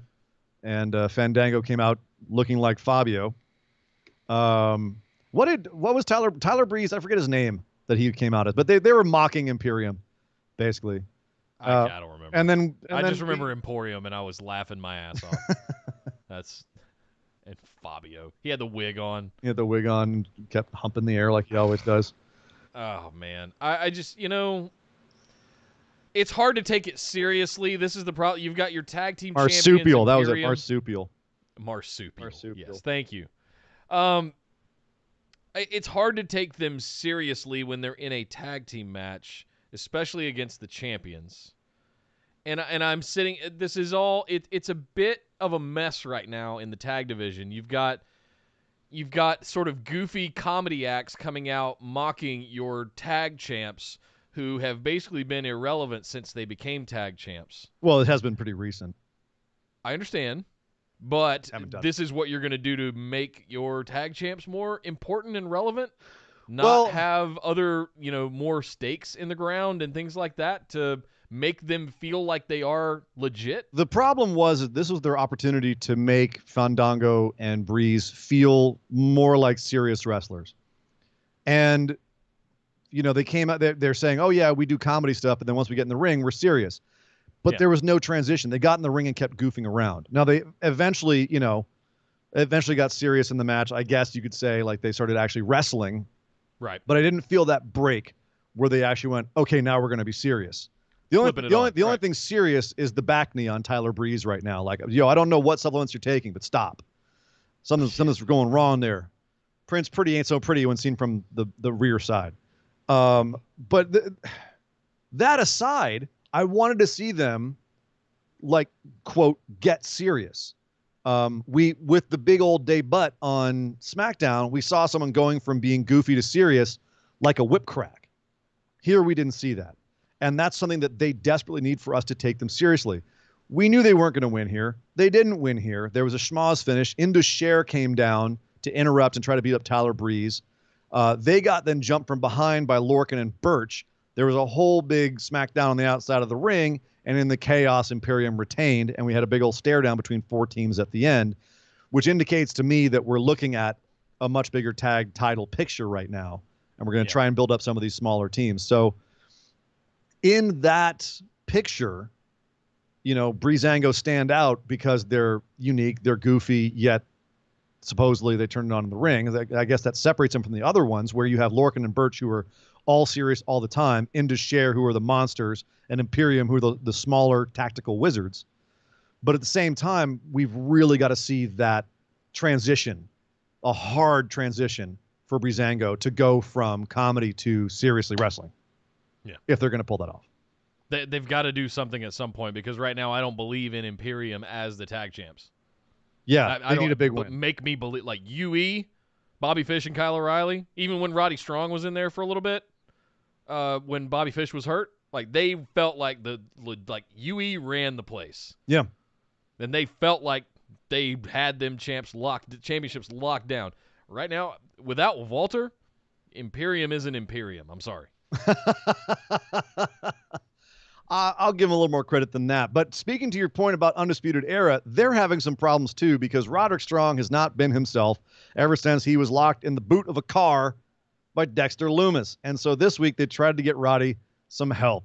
Roddy's looking a little shaky these days. So they took him to, they wanted, you had Adam Cole and Bobby Fish in the limo talking about how they were going to keep it in-house. They were going to fix Roderick in-house. Oh, actually, before I move on, Line Drive again. Thank you. $10. $10. Thank you, sir. Thank you very much. He said, Breezango felt like the Street Profits before TakeOver 25 to me with the same circumstances of the fact they haven't won a title. Hoping for TakeOver magic with these teams. I hope so, too. Well said. I think a lot of people are down on Indus Share right now. They need to have a big showcase. So there's a lot going around here. The people. Well, Bivens is planting the seeds, like the no contract, no contact kind of thing, right? Mm-hmm. Not now. We're not getting paid, all that kind of stuff, right? Yeah. Prize fighters. I get it. Yeah, we'll see. But as I was saying, they're trying to keep Roderick Strong's therapy in-house, so they take him to an in-house therapist, which turns out to be Kyle O'Reilly, putting on a goofy accent and a goofy hat and glasses, reading Justin Timberlake's biography. And so he's hiding behind Roderick, even though he wasn't actually in the same room because, of course, he's got diabetes and can't be exposed right now. But they did a good job editing this, so you felt like he was in the room. And he's asking Roderick all these questions about what's going on. They try to give him a Rorschach test. And he keeps seeing Dexter Lumis's face in the Rorschach test, and then the trunk of the car. He starts freaking out. So they say, okay, it's time to move on. Let's do the trunk test. Let's try to get you to. We're gonna make you get back in a trunk just to overcome your fears. And Roderick's like, okay, yeah, I can do this. They get him out there. He goes to put his foot in. He can't do this, and he takes off running down the street like Forrest Gump. He just never stops. He just that was one of the best Tom Cruise movie run impressions I've ever seen. I want to give some kudos. There's only a few men, Daniel Craig, Tom Cruise, like there's only a few people that can do that kind of like movie run. Yeah. When you're running every in stunts and stuff like that. Every cell in your body is committed to running at this moment. Yes. Yeah. Roderick was Tom Cruise running. You're absolutely right. He was Tom Cruise running. Yeah. Oh, okay. So Undisputed Era breaking apart. They're messed up. Dexter Lumis has fractured them, which means that later on, Adam Cole has to come out to the ring alone because Undisputed Era is a mess right now, which makes Adam Cole even more vulnerable. He's got a bunch of people coming for his title. He's got Karrion Kross leaving him his hourglasses that are running out of time. He's got big guys like Keith Lee who are already champions coming in, grabbing those hourglasses and smashing them on the floor and saying, it's my turn first. So Adam Cole comes out to the ring to set things straight. But the problem is right away, Keith Lee comes out to get in his face. And then right away, Johnny Gargano comes out to get in both their faces. And then right away, Finn Balor comes out to get in all of their faces. And they all end up jawing at each other until William Regal pops up on the monitor and says, you know what? I've got a good idea. Since all of you guys want to get a shot at each other, here's how this is going to go down. Next week, we're getting Gargano versus Balor versus Keith Lee, triple threat for the North American Championship. And then we're going to have the winner of that match face Adam Cole. Winner takes all. What? Nani? We're going to have, theoretically, unless there's some sort of, kerfufflery, we're going to have someone holding both the belts in NXT. And it's going to be one of these four guys. Keep in mind, Karrion Kross is out there tick-tocking away too. What is going on? I said Keith Lee earlier in the year, and everybody laughed at me. You think Keith is going to be a double champ? I think Keith is going to be a double champ, and he's going to go. Oh my God! And that was my reaction before we ever got to anything that went on in the ring that you just described. We had Keith Lee walk up first, look at the hourglass, smash it. Karrion Kross, you're gonna go through me first. I'm next. And they did have a little. No, to speak to your point, they did have a little bit later where you see just the broken hourglass on the ground, and you see Scarlett walk up and kind of like finger some of the sand, and then a big old boot come in the side and smash a piece of glass. Karrion Kross is not pleased. So you may have something there. Yeah. So set up Keith Lee as a double champ. Maybe he has to face somebody else, drops the North American. Maybe Finn Balor somehow figures that out. Maybe Gargano figures out how to, but he drops that, and then Keith Lee versus Karrion Kross for the second half of the year. Broke into my house. Put it in my eye hole. My hourglass, and that is what grieves me the most. You killed my hourglass. I watched Conan the Barbarian the other day. I can't help it. I got James Earl Jones on the brain. So yeah, a lot going on in the title picture here. My goodness, so many options. That's insane. Finn Balor is involved in this, don't forget, too. Yeah. A guy who we've said needs to be doing more. Yep. And it looks like he's going to. And to be honest, I was kind of about this until Regal got on the screen and said what he said and booked the double matches. And I was just like, yeah, okay, yep. This is Papa one of those Regal's things where like there's really nothing we can say about this. This is madness. There's a lot that could happen here. We kind of just have to sit back and be like, okay, where are you going with this? You're setting up an absolutely huge tower of cards here. These 4 dudes plus the few folks that are orbiting all of them involved. Yeah. Don't forget about Candice LeRae, Mia Yim. Don't forget about Dakota Kai and Randy Gonzalez that are out there. Involved in something. I had a bug fly by. That was weird. Anyway, it flew right in front of my face and I hit the microphone. Sorry, guys. You've got all of that happening on the auxiliary, right? So that involves Keith Lee and Johnny Gargano, 2 of the guys that are deeply involved in this. And then you've got Karrion Kross circling around. Tommaso Ciampa's out there, probably a little pissed off out there as well. Yeah. There's a lot, and what I'm scared of about this is I love this on paper. I just hope it delivers better than what we've had the first half of the year with the sort of haphazard Adam Cole, Velveteen Dream somehow morphing into Dexter Lumis and Roderick Strong and like that whole thing that we tried the first half of the year. Yeah, and we even had a bit with this to continue. We even had like a little bit with Velveteen Dream sitting on a couch and saying, I know what's coming next. Like I've got to do some other stuff. And Dexter Lumis sneaks in a picture of him and Dream with the tag titles, and Dream, doesn't see him do it, but he looks at the picture and goes, "Nah, Dream's a solo act." He may be more solo than he knows if some of these newer allegations are going to stick. We may not be seeing Dream anymore, and Dexter Lumis might be barking up the wrong tree, but that's neither here nor there. Velveteen and Dexter are still out there for now. There's so much. And also, you've got Bronson Reed, who Karrion Kross beat last week. He came out, absolutely laid waste to Leon Ruff, and then called out Karrion Kross again. So Karrion's going to be busy with Bronson Reed, who by the way, I think that's a great little mini feud for Karrion. Damn, boy, he's thick.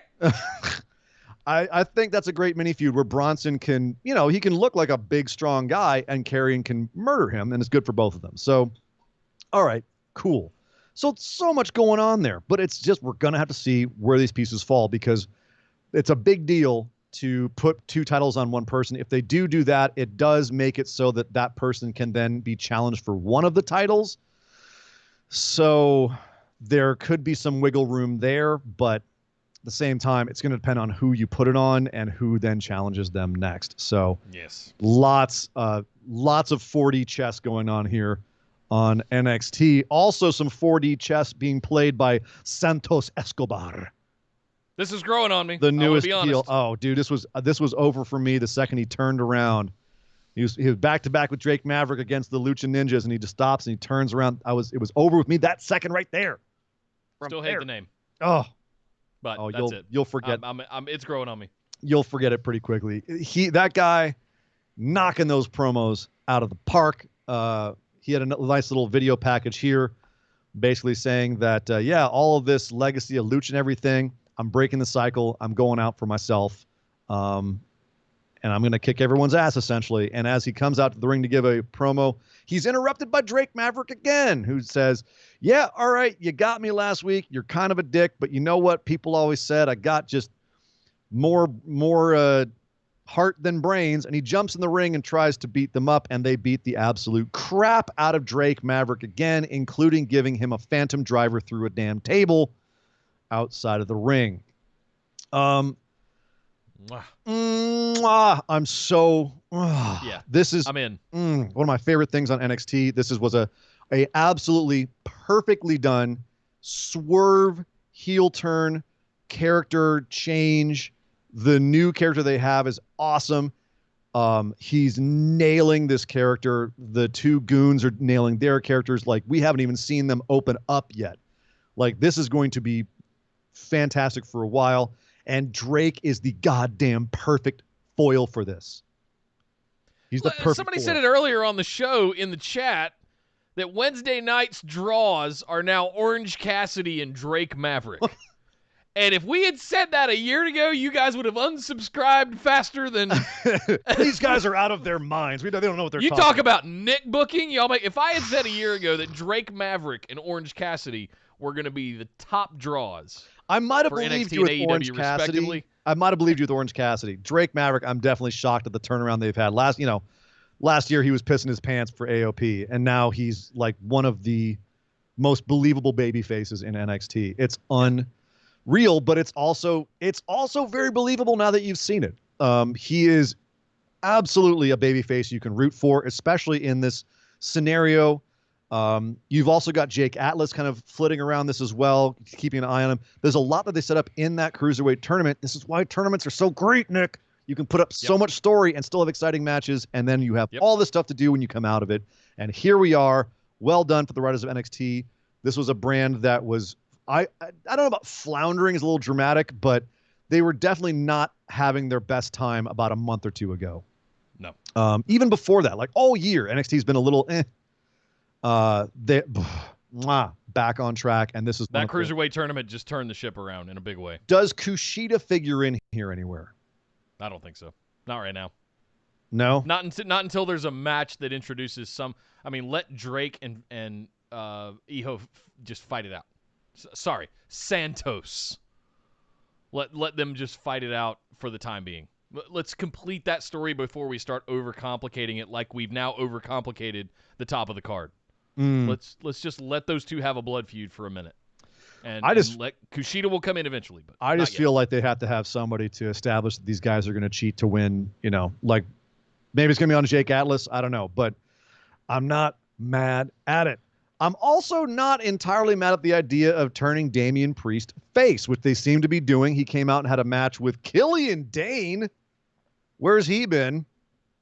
But Damian Priest apparently working face now and gets beaten down by Kilian Dane for about 10 minutes and then has a quick comeback and wins. Two questions here, Nick, that kind of disturbed me. Not disturbed, but just I was stuck in my craw. Okay. You got a guy like Priest who is at his best when he's doing surprising, entertaining moves, much like a Dijak or Keith Lee. And what you book is a match where he gets beaten down the entire time, sells his back, and doesn't get to do a lot of these exciting moves. Is that the best way to sell him when he's trying to turn face? No. Because he's not a guy that you want, like, it works to get sympathy for where he's been a heel for so long, right? No. For me, it's very akin to what they did with Velveteen Dream. I don't think he's fully committed to the gimmick, and they got to turn it up to 11. We've been saying this for a long time here on the show. But you got to commit to it, and you got to turn it up a little bit more. I want to see cocky, arrogant, overconfident Damian Priest, but can back it up. I don't want to see little arrow coming out and somebody give that boy an actual bow, because he doesn't know how to draw a bow. I'm gonna say that too. If he came out with like a bow over his shoulder and like came out with that. He needs some minions. He needs some sidekicks or minions. A sidekick of some sort. A brood. He needs some ladies of the night, is what he needs. Sure. If he's like this big glamorous rock star vampire thing. So something that can be some kind of figure there that can be on his side. Ladies and men of the night, man. Sure. 2020. Sure. I'm just saying, like, have it be. Yes, I agree. Make him more glamorous, make him cocky, but make him someone that you actually like, a cool guy you want to root for. And this because otherwise, it's like you said, he just gets in the ring, sells his back, and we're comes out with a nightstick and is a cheating shit. Yeah. So I don't buy it yet. It just dial it up. We've been saying this for so long now. Just dial it up a little bit more. Commit to the gimmick, and I think he'll just absolutely skyrocket. On the other side of things, what the heck happened to Kilian Dane? When did he become the lower mid-card gatekeeper? What happened? The new Cassius Ohno. Yeah. He's a smaller, hairier Cassius Ohno. Yeah. What happened? What's going on? Who did he At least we don't have to look at his thighs. His back is what always gets me. Kyle with a super chat, $5. Thank you, sir. At this point, I feel the PC and Full Sail parking lot are as chaotic as a hazing ritual, just so they can go to work and get on TV for trainees. Yeah, I'm not sure. As a hazing ritual, just so they can go to work and get on TV for training. Yo, all I know is that the WWE PC parking lot is probably the most dangerous place in the world. I've seen people. Yeah. It was the beginning of the end for Hideo Itami. You've got people getting abducted out there by lucha ninjas. You've got people getting hit by Sheamus in a car who's framing Jeff Hardy. Like, this just don't go out in the parking lot. Yeah. The parking lot's scary. I'm scared of the PC part. You got crazy people out there throwing poop. Literally. That happened. Literally happened. Who's done it before and got shot. Thrower, and he got shot by the cops. That parking lot is no joke. Yeah. Damn. May the odds be ever in your favor when you enter the PC parking lot. Right. Holy crap. It's like the Running Man out there. Dakota Kai subbed out Caden Carter. Raquel Gonzalez, you mentioned this a second ago. Raquel Gonzalez is running ringside, beat up Casey Catanzaro. So we're getting a couple little baby faces getting beaten up by the heels. Cool. Yep. Undercard, women's division. Get Dakota some wins. Make her and Raquel look like a serious deal. Caden Carter looked great. It was a good match. This is the time when it's appropriate to circle the airport for all these people. So fine. And now we're going to talk about final segment here on NXT. Aaliyah was having another match against Xia Li. And Robert Stone, she's still trying to get recruited by Robert Stone, who's having a complete meltdown after losing Chelsea Green, who vanished, by the way. She's not getting managed by Robert Stone, and now she's not on TV. Guess they really wanted to use their pool. Yeah, they're mad. Then they could use their pool. It didn't seem like a smart. Chelsea Green goes from tag teaming with Charlotte Flair, right, to not being on TV because she fired Robert Stone. Right. Robert Stone's still on TV every week. Helps Aaliyah win a match here. Now, granted, he has been on a bender. Apparently stinks to high heaven. He's all messed up and not put together. And he got up on the ring apron and hurled chunks into the ring. That's right. We actually had on NXT TV someone blow chunks all over the ring, which distracted Xia Li and allowed Aaliyah to get the pin. But we've already had people saying, is this the fingers, the fat old man fingers of Vince McMahon slowly worming their way into our NXT? Was this too Vincey for you, Nick? Or bit. Did this work? This was Drake Maverick peeing his pants. What? Really? Yep. Yep. Okay. That you didn't think that they needed this? No. Didn't like it, huh? He could have come out in shamble, dressed as he was, just shambled all akimbo, just being a mess. Commentary telling us he's been on a bender, he's not handling the breakup very well, all that stuff. We didn't need barfing on my wrestling program. Just like we didn't need to get the point across. Yeah, okay, he's drunk. We get it. He's shambling around. He's a mess. I don't need him to barf into the ring. You don't get it until there's vomit everywhere. Right. No, that was the only way we were going to sell this. I got to say, the only way that this would have worked better for me is if he'd actually had like one of those set-up hoses in his arm and like a big old pack on his back, right. Like it was an activated one. He could just like put his hand up to his mouth and it would get like this huge, like thunderous stream of vomit, like Exorcist, like just like a fire hose. The Team America one is the normally I like to reference, where he's out in the alley at the back of the bar. Yeah. Sure, yeah, exactly, or that kind of thing, right? But it's just hose down the ring, like a sprinkler, sprinkler on the lawn, just all on the hockey glass along the side of the ring. Oh, just missed close the show with it. Listen, if you're gonna do shit like this, go all the way. Turn it up to 11. I mean, he did. He did as much as he could with just having it in his mouth, because he just went like it went most of the way across the ring. But that's what I'm saying. Like, if you're gonna go for it, let's just go for it. Why not? Make it insane. That probably would have been too much, but I don't know. I would have been entertained. I was entertained by this. I didn't mind it as much as a lot of people did. I completely understand why people did. I definitely have, stood up there and on the soapbox been like, no, this is not necessary. Meh, meh. But this felt in line with the character that he's portraying, and I thought that was a funny irony, that him being such a mess finally helped Aaliyah win a match, and then she's actually like trying to get him to sign her because they're just both losers. And these two losers, like this is his rock bottom, right? Yeah.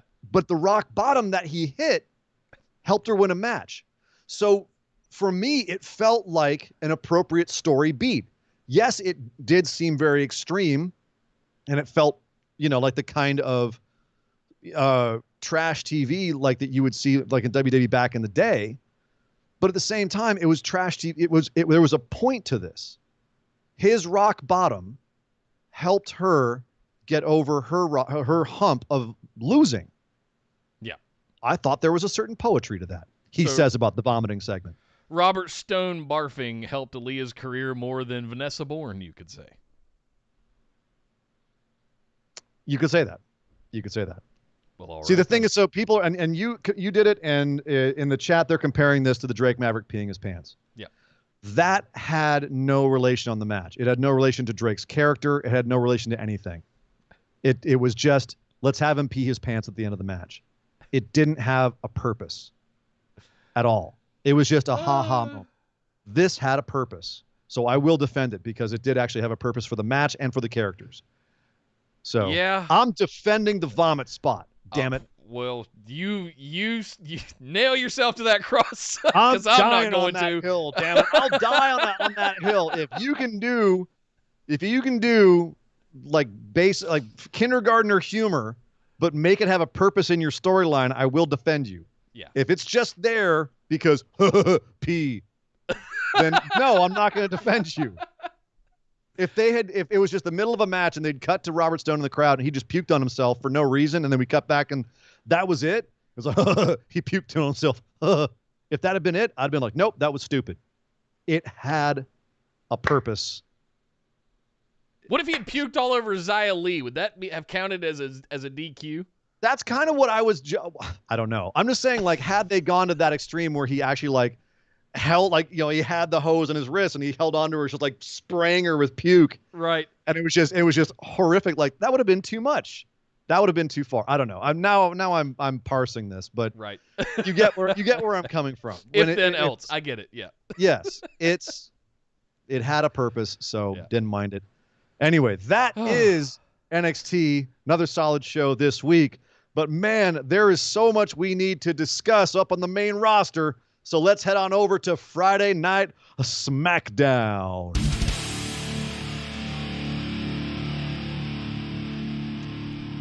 Oh, or should I say, bro. AJ Styles had a Intercontinental Championship celebration in the middle of the ring.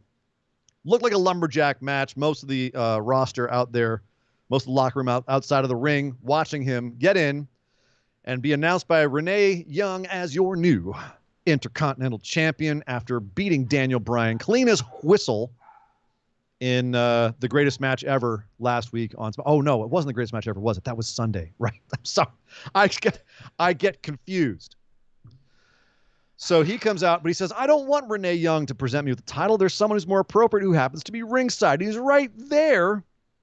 Daniel Bryan, come on down or come on up into the ring and put this title around my waist and tell me congratulations. Obviously, Daniel Bryan not terribly excited to do this because what a dick. But it's brilliant because Daniel Bryan's the one figure standing around the ring that's got the honor and the integrity to understand that, in defeat, he should be the one putting the... Yep. I loved this. Great character dynamics here all around. And Daniel, the way he played this, where he's just, you could tell he was just really don't want to do this, but I'm an honorable man and I will. And he ultimately did. Put it around his waist. Said, "Okay, congratulations." Got out of the ring, and AJ goes, "No. You said it all quiet, like. Let's hear you say it. Let's hear you say it." And Daniel Bryan, all right, goes and grabs a mic, and he says, "AJ, on that night, you were the better man. Congratulations." And AJ keeps needling him. He's like, come on, Daniel, tell him how good I am. And Daniel Bryan finally he sees it. I like this because you can actually see the wheels turning in Daniel Bryan's head here. That's how good he is. He does the kind of acting that you don't see in wrestling a lot, where you actually see them thinking about what they're going to say and how they can move in this situation. And Daniel Bryan you could see him thinking, AJ, you just left yourself open there. How about this, AJ? How about if you're such a great champ, you defend it every week? And AJ goes, no, I'm not you, Daniel Bryan. They have to earn a shot with me. They don't just get a free shot like that. And so they go back and forth. Daniel Bryan trying to trick AJ into giving a title shot for the Intercontinental title. But ultimately, Daniel Bryan says, tell you what you got to defend that against somebody who's young and hungry. And out comes bro, Matt Riddle, who comes to the ring. The commentary just slathers it on him about, yes, he's laid back, but he can go in the ring. Gets into the ring, gets in AJ's face. AJ gets riled up and punches Matt Riddle, and then we have ourselves a match. And I don't know if Greg Hamilton screwed up here or if it was just a really kind of well-played bit. But Greg Hamilton says, this match is for the Intercontinental Championship. And AJ goes, no, it's not. He ain't earned shit. Yeah. This is not for the title. Yanks the mic out of his hand and everything. This was brilliant. Yeah. If it was ad hoc, fantastic. Well done.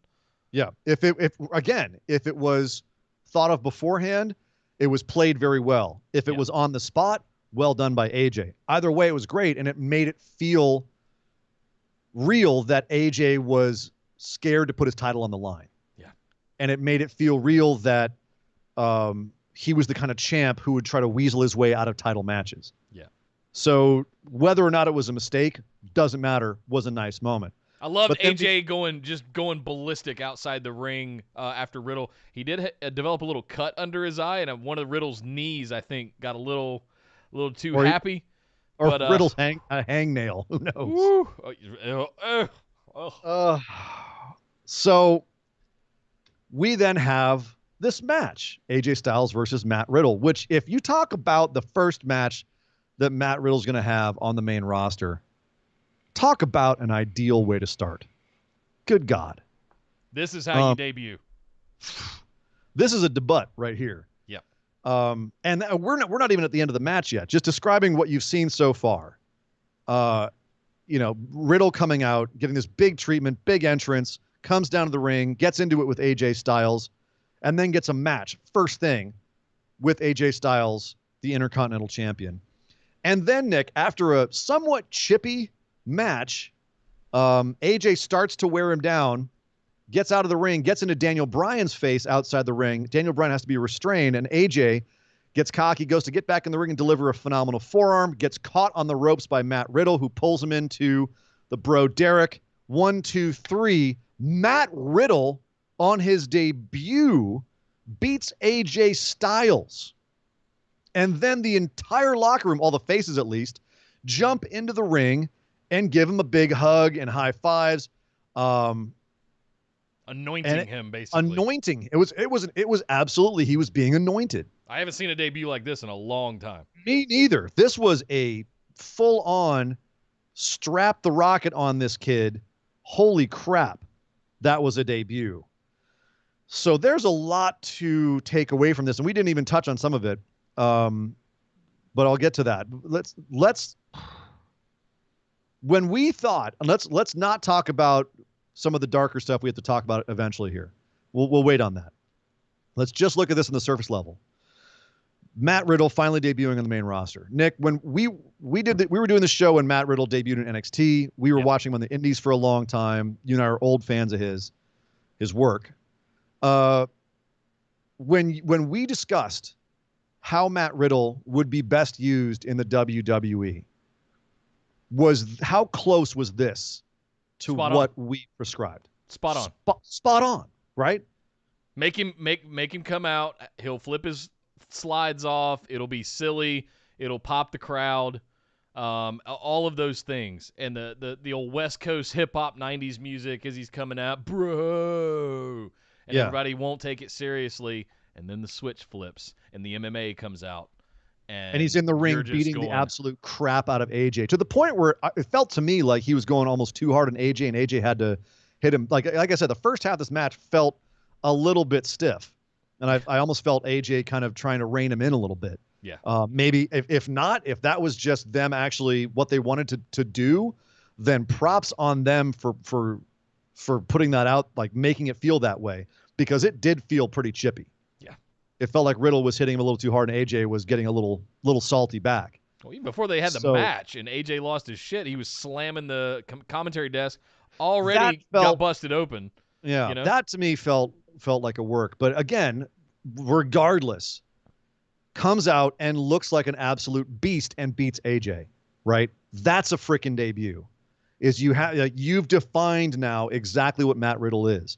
Yes, he looks like a goofball. Yes, he can be kind of silly. But this guy in the ring is an animal. Yeah. It's exactly what we were saying is the perfect thing to get him over. You guys all watched that thing with Thatcher a couple weeks ago, right? Oh, yeah. Yeah. You know what Matt Riddle's capable of. But this is what we're saying. People on the main roster, there's a lot of people haven't seen him before. No idea who he is. Yeah. Right here, 20 minutes, you just told us everything we needed to know about Matt Riddle. Well, maybe not everything, because here's where the dark cloud comes in, Nick. As we just said, this is one of the best debuts in recent memory in terms of setting someone up for stardom. Yeah. On the same day that he's getting these horrible allegations about him put out in the press. For those of you who don't watch our news show or aren't aware of what's going on, basically someone who worked in Evolve with Matt Riddle is saying that he had been cheating on his wife with her, and that he had forced himself on her sexually in a van one night. It's a little bit more nuanced than that, but it's not good. No. Bottom line is, at least for me, Nick, this was very, very overshadowed and tainted by those allegations where, obviously we still have to figure out the legitimacy of everything here. But it definitely makes you question a lot. And I was unable to be as excited as I wanted to be about this debut because of that shadow hanging over the whole thing. Agreed. And a lot of it was coming out during the show or shortly after the show. So my tragic downfall in this was that I didn't watch Smackdown last night until extremely late because I had been keeping up with Twitter and everything, and I had some other work I had to get done. Right. So I was already like down that rabbit hole, and right. then I turned this on, and I'm like, oh God, that was so good, and I want to be excited about it, but damn it. But I can't. I have to, and the moment's gone. Like best case scenario, nothing actually happened, and he's exonerated. Or if it's true, then best case scenario, he gets just taken off of WWE entirely. Like either way, if the allegations are true, and it so happened, and that actually did happen, then he doesn't deserve to be on TV and he should be taken off immediately. Yeah. And this is a tragic waste of a fantastic debut. If the allegations are not true, you can't take it back. It's this debut happened, and that shadow's always going to be over it. And hopefully we can, get the excitement back for him. But with allegations like these, it's hard to ever get a straight answer. So again, there was talk about Riddle's debut being cut from the show. They couldn't cut. This was half an hour of the show. They couldn't have cut this. So they just had to push forward with it. But man, it's the sort of thing where you look at it and just go, well, it is what it is. We're going to have to see what happens next. Yep. And they set up a lot. They set up, he ran into Corbin on the outside, and he and Corbin got into it, so he could have a feud with Corbin getting set up. Afterwards, Drew Gulak, he just jumped on Drew Gulak and gave him a big old monkey hug inside the ring, which made me immediately go, Catch Point? Catch Point reunion could actually happen on SmackDown. If those of you who don't watch Evolve, Matt Riddle and Drew Gulak used to be in a stable together. So that could be very exciting. That would be fun. But again, overshadowed, though, unfortunately. But again, overshadowed. Can't think about all these things yet because until we get to the bottom of what exactly is going on with Matt Riddle, as exciting and as amazing as this debut is, can't be too excited about it. Yeah. Bummer. Yep. Bummer all around. Just. Yeah. So Nick, let's bring the tone of the room back up and talk about Bray Wyatt. Yes. Who came back on this show.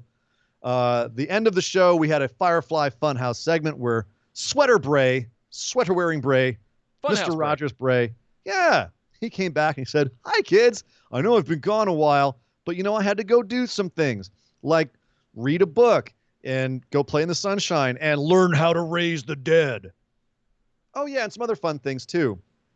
Ramblin' Rabbit saying, "Really? You sure you weren't just moping somewhere because you got beaten by Braun Strowman at the last pay-per-view?" "Thanks for reminding me, Rabbit," says Bray. When out comes Braun Strowman himself to the ring. Who they've now added their own flavor to his entrance, and it's a train horn, which I'm not mad at. Here's the thing. I kind of like steering into this Strowman Express thing. So before, Strowman's entrance was a big title screen with his name over a background that looked like poop smeared on wood. Right.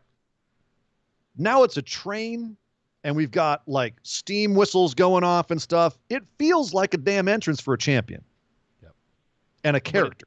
But they added the train horn as if it were like Ricochet's bullet. Or it's like a Braun! Okay. All right. Are you taking him seriously? Okay. Right. It only took 5 years. Okay. Sometimes Vince hits on things. Sometimes we get Ricochet kapwing. Yeah. Or Aleister Black. The creaking is his damn. Don't get me started. Yeah. Don't get me started. We're talking about this.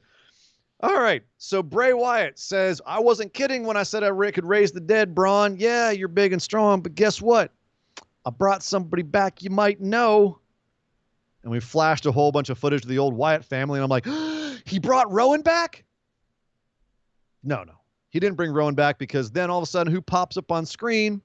But Bray Wyatt, but like Swamp King Bray Wyatt, like Max Cady Bray Wyatt. Cajun Voodoo Bray, Swamp Wizard Bray. Yeah. Comes back and says, Why, Braun Strowman, you look like you've seen a ghost." There were a lot of mixed bag feelings about this on Twitter last night or on social media in general. I loved it. Really? You loved it? I loved it. I loved it for the nostalgia. I loved it because now I'm curious at where they're going to take this. I loved this because I had flashes of Mick Foley pop into my head.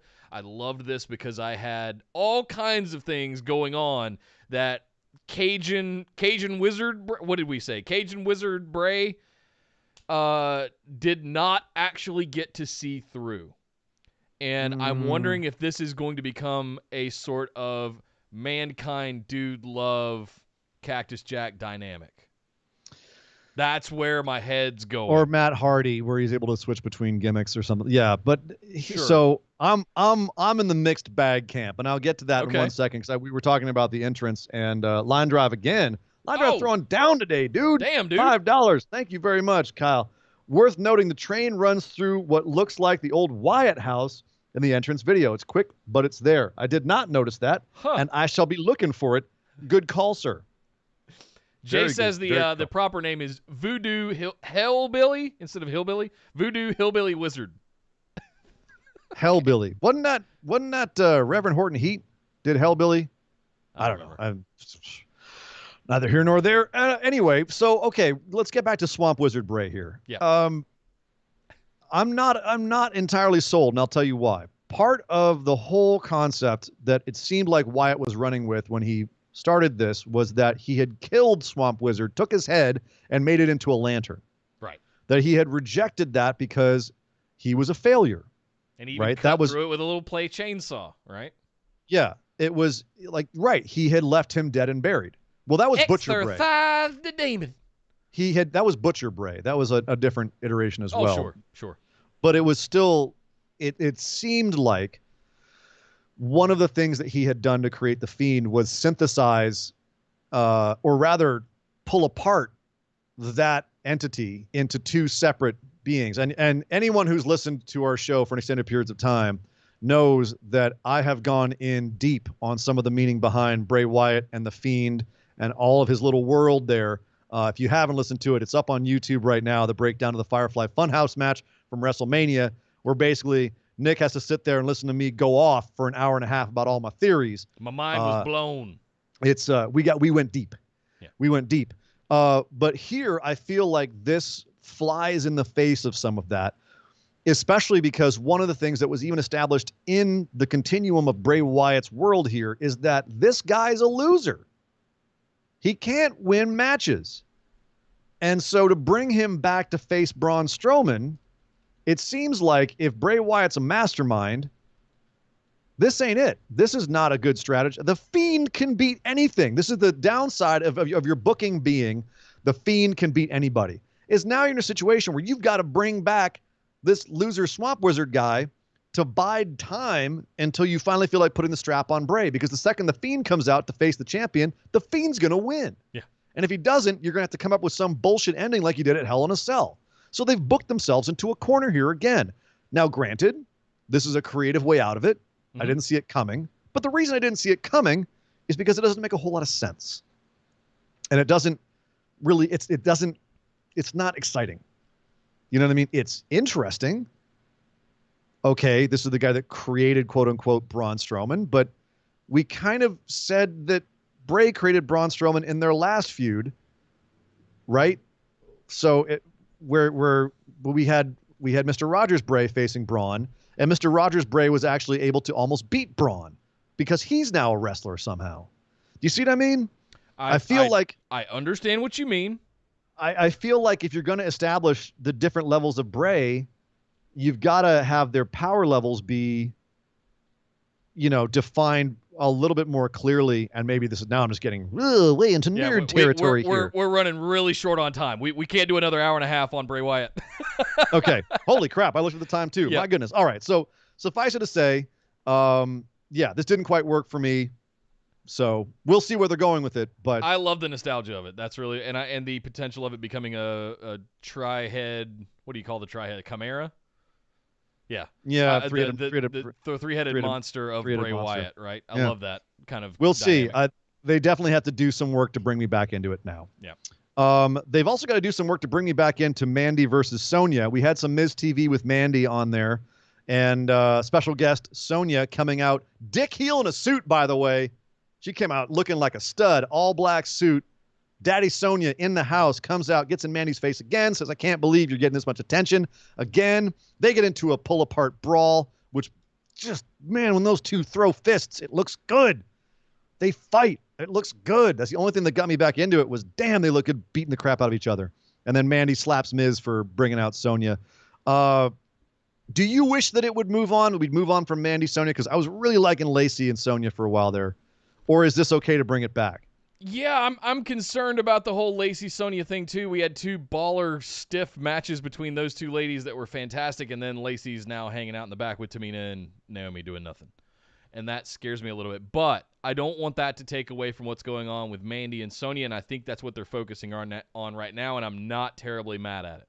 So let those two have their blood feud. Let it run for as long as it takes to get over it. It's going to end up with some kind of stakes, I hope. Some kind of stipulation match that we end up in, maybe for SummerSlam. I don't know.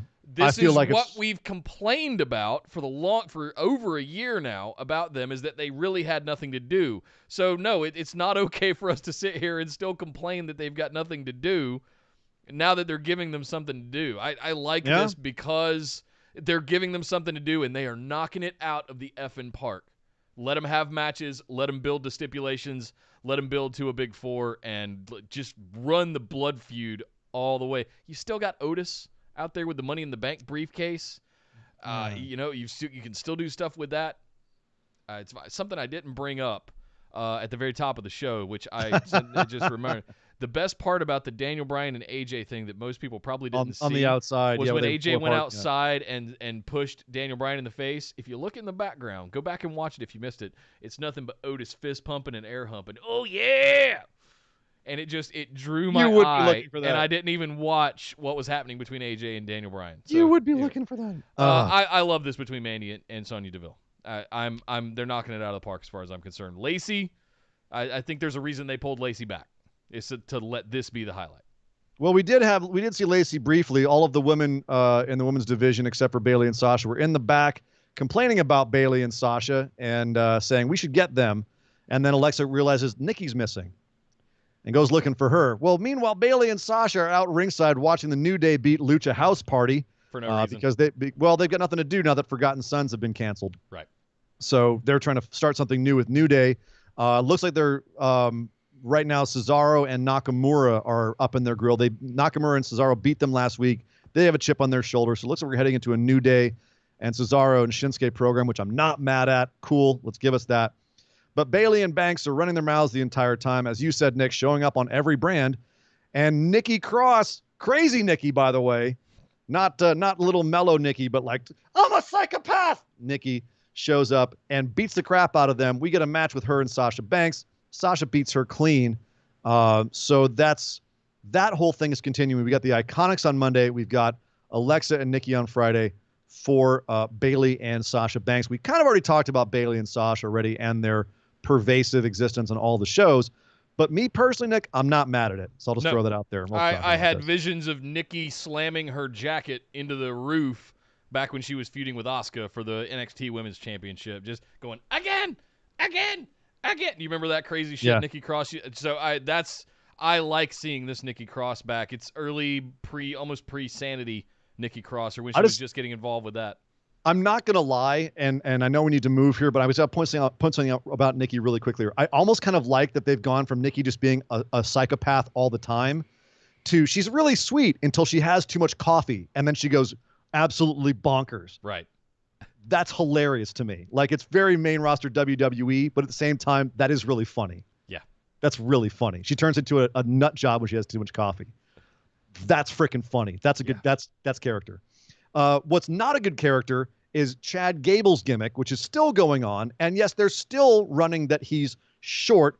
They have an interview, and the first thing that they ask him backstage is, Mojo Rawley has 6 inches and 60 pounds on you. How are you going to fight him? And Mojo comes up behind him and starts mocking him for his height when Chad supposedly can't see him. Chad knocks Mojo out because he did see him, and then goes out and has a match with him and beats him.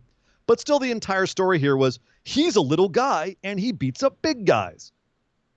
How long are they going to try this story with him before giving up? Because they realize they're just spinning their frickin' wheels, and it's a stupid damn gimmick. It's a stupid damn gimmick. Stop it. His name is Chad Gable. We don't even say his nickname on the show. It's Chad Gable.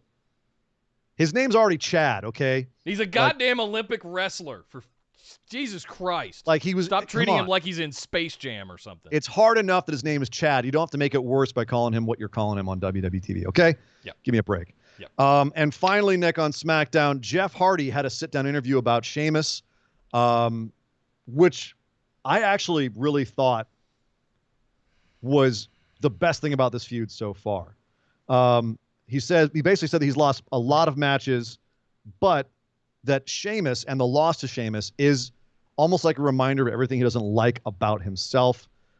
He felt like he's gotten into a lot of negative thinking as a result of everything that's been going on with Sheamus and losing that match. It's made him wonder if he's a bad husband, a bad father, if he doesn't have it anymore in the ring. But he's been down this road so many times that he knows to catch himself and stop before he goes down that, because it just leads to all the bad things. Yeah. So in some ways, he's learned from his life experiences and knows that it's not his problem. It's Sheamus's problem, because he's a bad person and a big bully and a piece of crap. And that what he needs to do is kind of keep himself peaceful and then, go take out Sheamus. Sheamus later in the show says, you know what? Yeah, I am a bully. And next week I'm going to have a toast where we're all going to drink alcohol in celebration of Jeff Hardy. So on the one hand, Nick, the Jeff Hardy interview was really poignant, and actually I thought was probably the best nuanced take on a guy who's a recovering addict. But on the other hand, it also felt very exploitative. Which side did you fall down on this? Exploitative. You felt this was all too exploitative. I think the whole thing's been exploitative. Yep. Yeah, I thought the Jeff Hardy stuff was actually excellent, and it obviously was coming from somewhere in him that was very genuine. But the feud as a whole, it definitely still kind of makes me feel a little uncomfortable, and I don't know if that's what they're going for here. Yeah. So I'm kind of with you on that. Didn't want to get out of here without acknowledging Dynamic Jayy with the $2 super chat, referring to the Hellbilly comment he made earlier around Bray Wyatt, Swamp Wizard Bray Wyatt. Says he got it from Hellbilly Deluxe, the Rob Zombie. Oh, Rob Zombie. Yeah. I got the reference. Thank you, Jay, for the $2, man. Appreciate I'm not mad at that either. I'm never mad at any Rob Zombie. So. No, not at all. That man has a horror collection that I'm very jealous of. Yeah.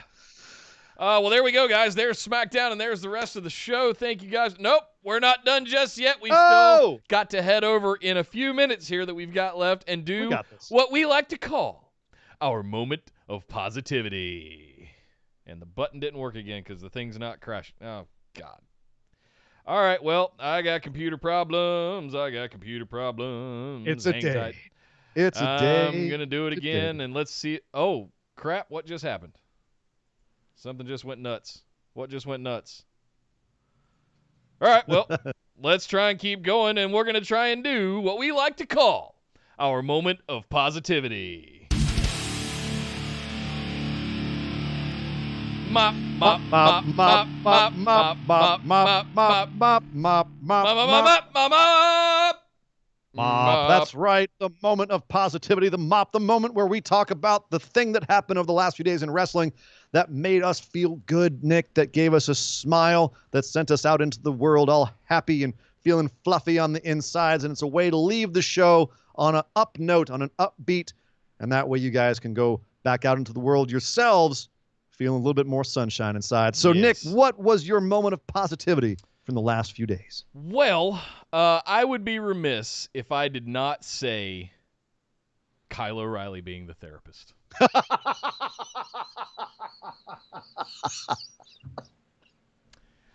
was something as he lowered the book, and I saw his beard with the glasses and the little hat, and just expression. And he had the little voice, and he was doing it. Oh my God!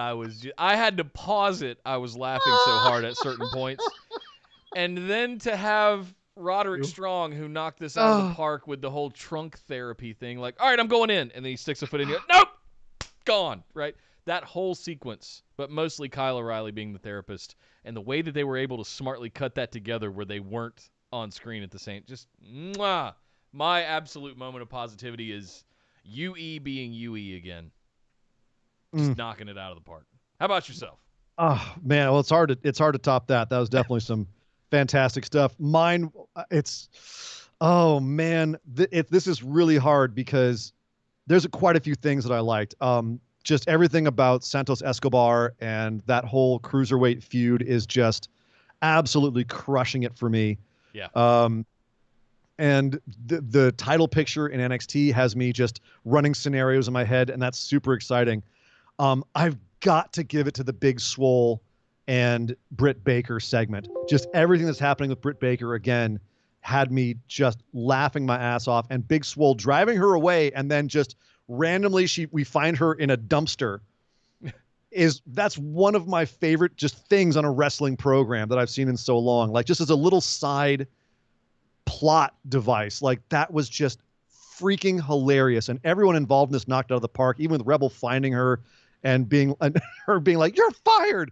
And Rebel goes, I'm free? I'm free? No, you're not free. Not fired. Get back here. You're on 24/7. You don't get to go. Everything. Mwah, mwah, mwah. All the chef's kisses. Killing it. Yes. Killing it on another week where actually more often than not, I was entertained. Absolutely. So, Lots of good stuff happened this week. But that is our show, ladies and gentlemen. Thank you very much for tuning in. Don't go anywhere. Be on the lookout for that notification in the news stream popping up, because we are going to jump right over and do what we like to call our Patron Mailbag, which is a series where we answer questions from our patrons live right here on YouTube. Sort of an AMA kind of thing that we do every week. It can be about wrestling. It can be about movies. It can be about Pokemon that we know nothing about. All kinds of good things happening over there. And if you'd like to get your questions in, you can head over to patreon.com/BWO and sign up for one of those awesome reward tiers, such as the ability to get show notes, participate in our patron pick'ems challenges for the Big Four pay-per-views. You can get bonus episodes, Skype calls, all kinds of good stuff over at patreon.com/BWO. You're going to cut in on me on my outro again, aren't you? I have to, because we have everyone needs to hear this. Okay. Because in the chat, Dynamic Jayy just called Nikki Cross the Great Cornholio Nikki, and I can't unsee it. I can never unsee it. She needs TP for her bunghole. And I'm going to go into the next one. And you all needed to have that vision in your head of Nikki Cross with her shirt over her head doing the Great Cornholio. There it is. Nick's doing it for you. I'll close the show out like it. How about that? Perfect. Come over and join us on Facebook, guys. Just look for Busted Wide Open on Facebook. Come in and join us. Come join us into the discussion group with the rest of the phenomenal ones. Join our Discord and follow us on Instagram and Twitter at BWO Podcast. But most importantly, make sure you're subscribed right here on YouTube at youtube.com/Busted Wide Open. And make sure you got your notifications turned on, because you don't want to miss an episode of BWO Daily as we bring you the news Monday through Friday around sports, entertainment, professional wrestling, as well as our continuing coverage of the hashtag Speaking Out movement. As we go into next week, we will have updates for you guys on Monday. But my name is Nick Cornholio, and you can find me on Twitter at Data Center Dude. And I am Sir Ian Dangerous. You can find me on Twitter at Sir Ian Dangerous. But my God, would somebody stop the damn match? This show is part of the Orbital Jigsaw Network. For more episodes, subscribe to us on iTunes, Google Play, or Stitcher Radio. For details and show notes from each episode, check us out, orbitaljigsaw.com.